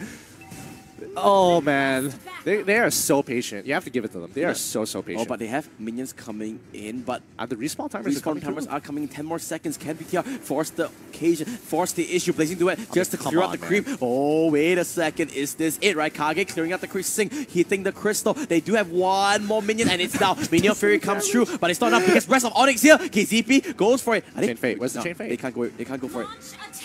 They're saying the launch attack. Oh my god, this is the flag. The big flag Shikage locks onto LY4. Where is he? He goes down. That's the claw. That's your main damage dealer. And Mr. V forced the flicker. Hokage lands the source spike. Is it there? The slow from the momentum. That's the source spike. Mizukage takes the kill. It's over. Sing comes they in. Did it. And just like that, the assassin comes through. Sanado, he's still alive. Can he be the big play? Can he be the hero that his team needs? Is all alone. ONIC says, I don't care about any elders. I just want to end the game. Sana gets one kill, but guess what? Minions are in your base, and that's all ONIC cares. After 32 minutes, BIGETRON Singapore will not be able to make that epic comeback as ONIC breaks the crystal. Oh, feels bad for BIGETRON. I mean, they were holding out so well, they were patient, and then at the final moment, it all came down to an overextension. That is true. Let's look at the stats. I'm actually quite interested to see the stats because really, it's just going to be like a lot of big numbers. A lot of numbers. Hey, numbers excite me. Big numbers. Hey. It was, you could see at the end of it, it was like the all or nothing push for BIGETRON, right? They went all in onto it. But great play from Raikage. Used his power of nature into his wild charge to clear out the minions. Immediately, BTR had no chance to end the game. 300,000 damage tank.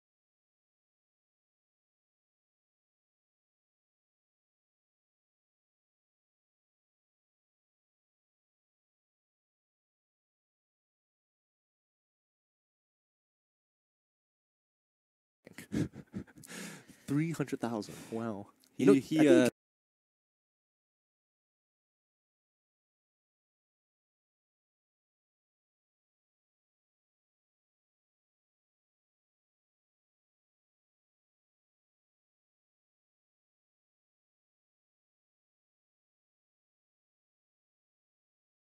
complete one of your objectives just by that. Those objectives, right? Yeah. Oh my god. After one of these games, it's just like, oh well, claim. Oh, but this really was an extremely crazy game from both sides, and both sides played really perfectly here. ONIC did get that lead, but they were just struggling to close out the game, and that's when BTR really turned on the gas and put a lot of pressure and made sure that they understood what they had to do. Clear the waves, hold on. Yep, and that's only game one. Yep. But look at that. Every single time, it has ONIC's lead all over it, right? ONIC had the lead throughout the game, but BTR held on strong. Oh my God. Yeah, because that's when everyone hits level 15, so it's just a flat line after that. Oh my goodness. Game one, done and dusted. ONIC, congratulations for winning that game. But I think we should congratulate everyone for surviving the game. Yeah, that was... Congratulations, viewers. Yes, you have made... you've witnessed a 30-minute game. And that's not it! We've got the test. Round two. Round two. I wonder if we're allowed to go to a break. I have no idea. Oh, yes, this is the best of three. It is a best of three. So, long way to go. Could it be BIGETRON Singapore coming back with 2 games of their own? We'll see. We'll have to see. We are allowed to go for a very quick 3-minute short break. I guess it's 30 minutes, so 3 minutes. Good enough. My name is Matthew. His name is Fatal Fire. This is the Straits Championship Sunday. Who's going to come on top? This tournament is brought to you by Global RGS and supported by Moonton's E-Project, where esports is for everyone. When we come back, Game 2 of BIGETRON Singapore against ONIC Esports.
Hey guys, welcome back to the stream and welcome back to Straits Championship Sunday.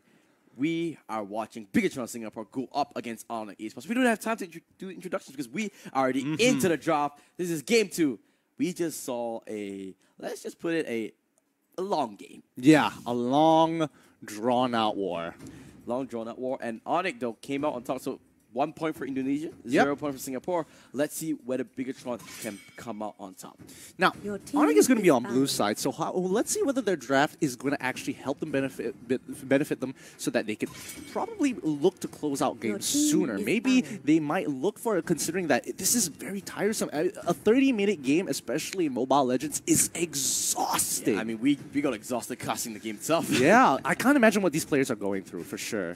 All right, let's see. So far, very standard bench. Will it be the Hellcurt, Selena maybe, or even the Grok? A lot of things out of the bat. It's going to be the Selena band. Your team Yeah, is Selena balanced. Band's going to come through this time.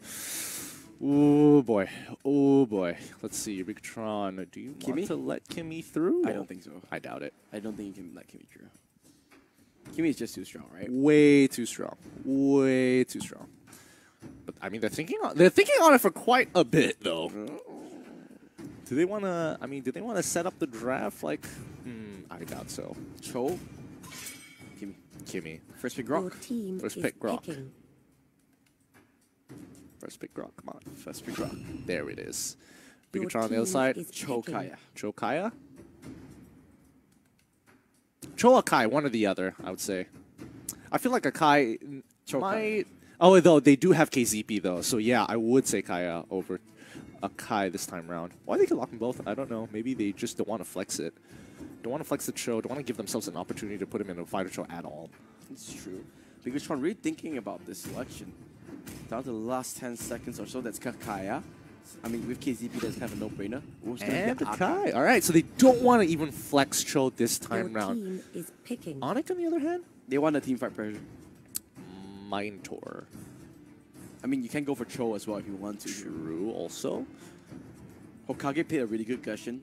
No reason not to take it again. I think they can hold up on the mages for now. There isn't a huge priority on picking up mages until the second phase, so I think they can hold out on that. Oh, do they want to carry? I mean, Claude is still on the table. Yeah, I'm actually surprised if they do lock in this carry. Unless ONIC has done their research and understand that, like, hey, LY4 has been playing out carry more likely. This is a pick off LY4 more than anything. And gonna lock in the Harley. Your team Ooh, is picking. okay. I mean, That's both their Tanks- carries. Yeah, that means Tanks is an easy ban for BIGETRON. Very clear cut, set in stone. They're going to be thinking about what their last pick is going to be. I think they might want to consider just picking up their... Yeah, I would think that you might want to take a fighter here. No, I would say take one of their carries, because then it forces... They have a clear tank ban, but ONIC have a very clear... Well, actually, then again, LY5 I can think play a couple of... Maybe Leomon or Aldous. Yeah, Leomon or I feel Aldous. Like these two picks, it's going to be... Oh, no. Taking their mage first. Team fighting mage. Strong. Kagura. So this is going to be a team fight call from Your BTR. team is banning. ONIC, what do they want to ban? Let me see. Let me think. I think Leomon will be a good ban here. Oh, Hellcurt. Your team is banning. I'm not sure if anyone plays Hellcurt on BTR though. I mean, we've seen it once or twice during the group stages, but I haven't seen it so far. Hellcurt has been Minotaur banned out ban. or not picked most of the time. Wow, Leomon, so they Your want to team is prioritize one of the picking. side lanes to actually get ahead. So I'm That's- expecting Thalmos? That's an Aldous. Oh, Aldous. Good call. They ban out the counter. Your team is I think they've picking. learned their lesson from the previous game. They want to say, "Hey, I don't mind if you have the Thalmos. You're not going to make as big of an impact in these team fights." Oh boy, 100% win rate. Let's go, Tsuchikage. I like this a lot. This is so Come on, nasty. lock I it mean, in. Minotaur is on the table. Lock it in. Wow. So- Okay. What this means Picking. is that on the esports, they want to find a lot of stragglers with that Tigro together with that Harley, right? Remember, yesterday we saw those Tigro ultimates from ONIC esports really clutch, just basically creating a zone that nobody can come through. And he can always push back any members that oversteps their boundaries. And see, the better thing about Tigreal over the Minotaur is because from levels 1 to 3, he has clear CC, very clear displacement abilities in comparison to Minotaur, who needs to wait till level 4. Yi Shunshin, You should, but he doesn't have. it has to be Yi Shunshin because Claude, he didn't really look comfortable on Claude at LY4, and Yi Shunshin does a really good job as well in the sense that The Mountain Shocker, which is the ultimate, also does really good in team fights. Yeah, it does do well in team straight fights, away- but they've got some really mobile, Yeah. mobile heroes on the side of ONIC Esports. I might not necessarily agree with this. That's why you need the Kagura and the, maybe the Kaya to lock down somebody. But BTR this time around, picking 2 Retributions. No more stealing my lord. You're not going to take my lord anymore. I mean, they've really adapted. I really ONIC- like what they did. ONIC is Mr. Steal Your Lord. Mr. Steal Your Lord. Yeah. It's like, you know, someone should put like the guy glasses, with the fedora. the fedora. Mr. Steal Your Lord. On the hedgehog logo. Mr. Steal Your Lord. Oh, man. Let's get into the game. This is what you've all been waiting for. Does the 2-0 sickness still persist? Are you feeling a bit dizzy? Do you have do you have symptoms of the 2-0 sickness? I'm shaking, man. You're I'm shaken? shaking. I'm shook. Those are the symptoms of the 2-0 sickness. Oh boy. Wait, let's actually see how they're playing this out. It looks like they are considering, they know that Thane is, they know that Tigreal is on the battlefield, so they don't want to get cheesed out so early. Ooh, they chunk out Raikage quite a bit. Yep. But looks like it's going to be a 1v1. Mizukage purposely did the lane swap so he can go mano a mano against Sana. Oh, they're going to go straight for it. But they have Grok though. Oh, but in bottom lane, I'm not Oh sure. no, they stole it away. This is their trouble. Hokage took the buff, and now KZP super low. They get first blood. Mr. V, he doesn't have his flicker anymore. He's doing what he can. Everyone is so low, and that's Hokage taking another one. This is a disaster for BTR. They lose 3 members in the opening minute. Can we pull up the item list real quick? Let's double check battle spells. So only Harley has Retribution. Yeah. No, you know why? Bigetron was really confident they can use their Retribution to steal away the buff. Unfortunately, they didn't manage to do so. And that's what's surprising to me. Even with double Retributions, ONIC still persists. Mr. Steal your anything at this point. It's changed. Mr. Steal your neutrals. Mr. Steal your buff. Ah, that's cool. All right. Yeah, but Mr. Steal your buff. oh, they're just not letting them play the game that they want to. And Bigetron, even though they had the right idea, it wasn't a wrong move there. If they had persisted and actually got the buff. But looks like ONIC should be in cruise control at the moment. They have all the rights to do whatever they want. Meanwhile, bottom, look at BTR. Oh my they are goodness. just getting hammered on again and again and again. Hokage, well, doesn't manage to get it. Raikage, unfortunately, the Guardian's Barrier a little bit wide into it. And now they want to go for Mr. V, but the knockup doesn't land. And Kazekage will be saying, it's okay, I'm just going to farm this wave up. Yeah, ONIC is going to have full control over this early game as it slowly transitions into the mid game. They should be looking to actually get a little bit more, but getting They can't fight. KCV's not level 4. They need their ultimates. Yeah, they really do need their Well, ultimates look, here. this Mizukage is so confident. ONIC is taking every single objective in the map. That's another turtle going over to ONIC Esports. I mean, this is tough. Yeah, this is tough. Honestly, if you are BTR now, you'll be feeling so much pressure. Oh, Sana getting dived on. I think he might be going down. There goes Mizukage with the dive. Another kill, 6-0. Could this be a perfect game? This might be a perfect game because ONIC, I mean, with such a lead. Oh, Mr. V. Mr. V. Gets, at least he's not tanking the turret. Ultimate a little bit late there from Mizukage. Yeah, but he will hold the wave. He will once again defend this turret, make sure that nobody gets through. Right now, she's just Everybody's trying. rotating up. Yep, Wow. ONIC Raikage coming in, waiting for the charge. Oh my Oh, god! what a play. 3-man knockout coming through, but there's a great ultimate coming out from KZP to just reset the fight. Sing going for Hokage. Oh. Hokage manages his space escape, and he's still staying alive. That's insane. But finally, the Divine Judgment comes through. He should kill off that Harley. So no perfect game there from ONIC, but they win the fight. A 3-for-1 exchange, or a 2-for-1 exchange. ONIC is going to continue to accelerate even further. 4K, this is completely turned around 360 from game 1. They are accelerating way too quick, and Bigetron have to stop the bleeding. Yep. Now, with 4 minutes in the next wave of minions, we'll have that siege minions, but it looks like that ONIC doesn't even need it. They say, you know what, I don't need a siege minion to break your turret. I'm just going to take it and rotate to the mid lane now. Oh man, Bigetron. I mean, their spirit definitely, you can definitely see a difference in their playstyle. They are just struggling to get anything at this point in time. That 30-minute game must have paid a huge toll on them. Like, the mental game is really, really tough whenever you lose a game like that, right? Yeah. Losing Lord so many times, and when you thought you're on the cusp of victory, and then you just get it stealed away or get stolen away. But now one more time, they're just diving over and over again. ONIC got their diving goggles on, and the target is Sana. The target is going to be Sana. They're going to contest for this. Not sure who got the crab, but that doesn't matter. Now, the team fight going through, but ONIC has the numbers advantage. Mr. V is there, and look at the Tigro ultimate, just stacking both of them up. BTR losing 2 more members in the process. This is very much unlike BTR. They usually won't take these engagements, especially since they don't have priority on rotations as well as the numbers advantage on ONIC Esports. ONIC right now just showing that they have the mental fortitude, showing that they are extremely consistent no matter how long these games are. Oh, Sana once again getting dived over and over again. The flicker comes through. He does manage to get 1 kill, but that doesn't really matter because he's not getting the stacks. I mean, the 2-0 sickness is really getting to BIGETRON at this point in time. All first items have already been bought up from the side of ONIC. 5 minutes and Athena shield. That is not a cheap item for a tank. That really is. I mean, ONIC, they are just not giving any leeway to BIGETRON Singapore. Looks like the Indonesian ML is coming in hot and just holding it strong. Kazekage? Kazekage.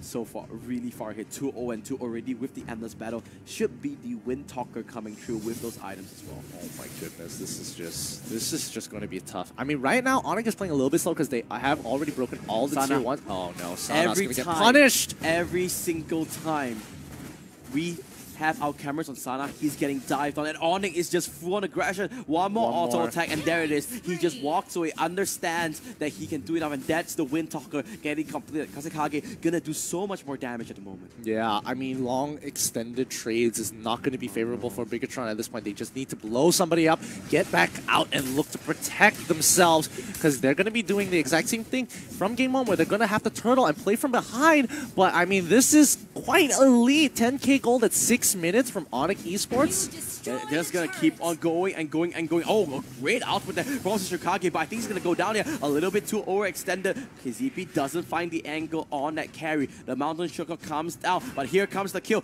Maybe this is the bite back coming in, but ONIC, they're still pretty far ahead. This guy is doing a lot of damage. Downwards, just going in for the fight. Sync is there. Look at the power of nature, just blows up the health bars of Sync, and they need to back out of this. This was a 2v5, and ONIC came out on top. At this point, if I was Grok, I'd just be building damage. You just want to extend this lead. You've already got so much of it. Might as well go full damage at this point and then start off with 2 damage items and then start building into defensive, because you are just so far ahead of the competition. That's the last auto turret already down. The turtle as well. Kazekage making sure that they are on top of every single objective. No chance for BIGETRON to come back like the last game. Yeah, I mean, BIGETRON, they can't split themselves up anymore. They don't have a choice. They have to stick together and look to hopefully make a pick here, because ONIC Esports are playing the map, but BIGETRON might be able to trade off a couple of kills in return.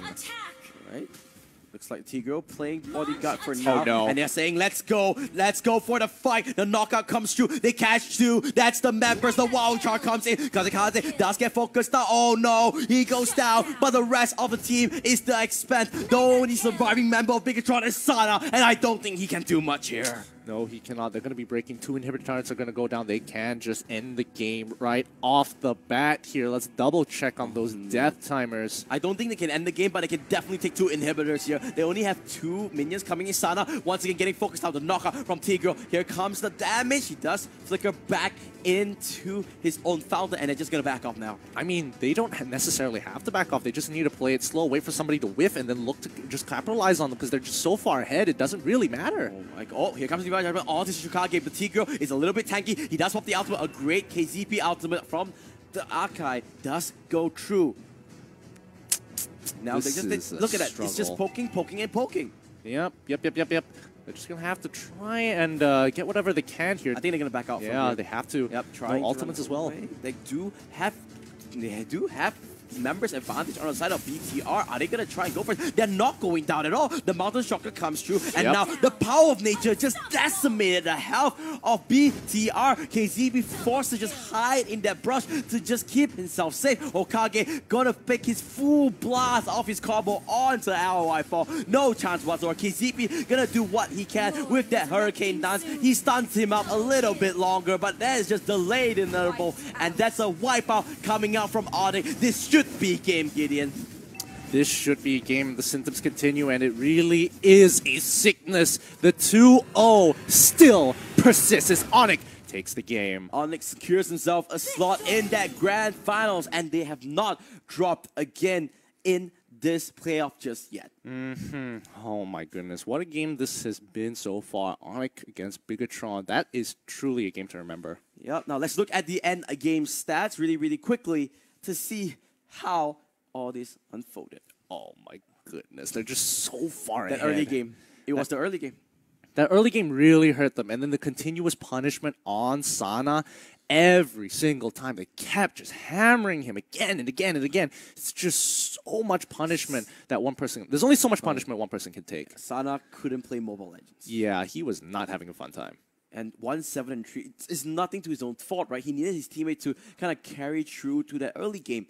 But ONIC, because of that early lead they got from that invade that happened from BTR, they killed out 4 members, and immediately, bam, they had a huge lead from there. Yeah, and it's just, after that, it's just taking up the objectives. Very textbook play so far, taking out the tier 1s, then the tier 2s, and once they found an opening, took inhibitors, and they were extremely confident. And you could see, with the lead that they were given, Mizukage basically survived for a whole minute amongst 4 people.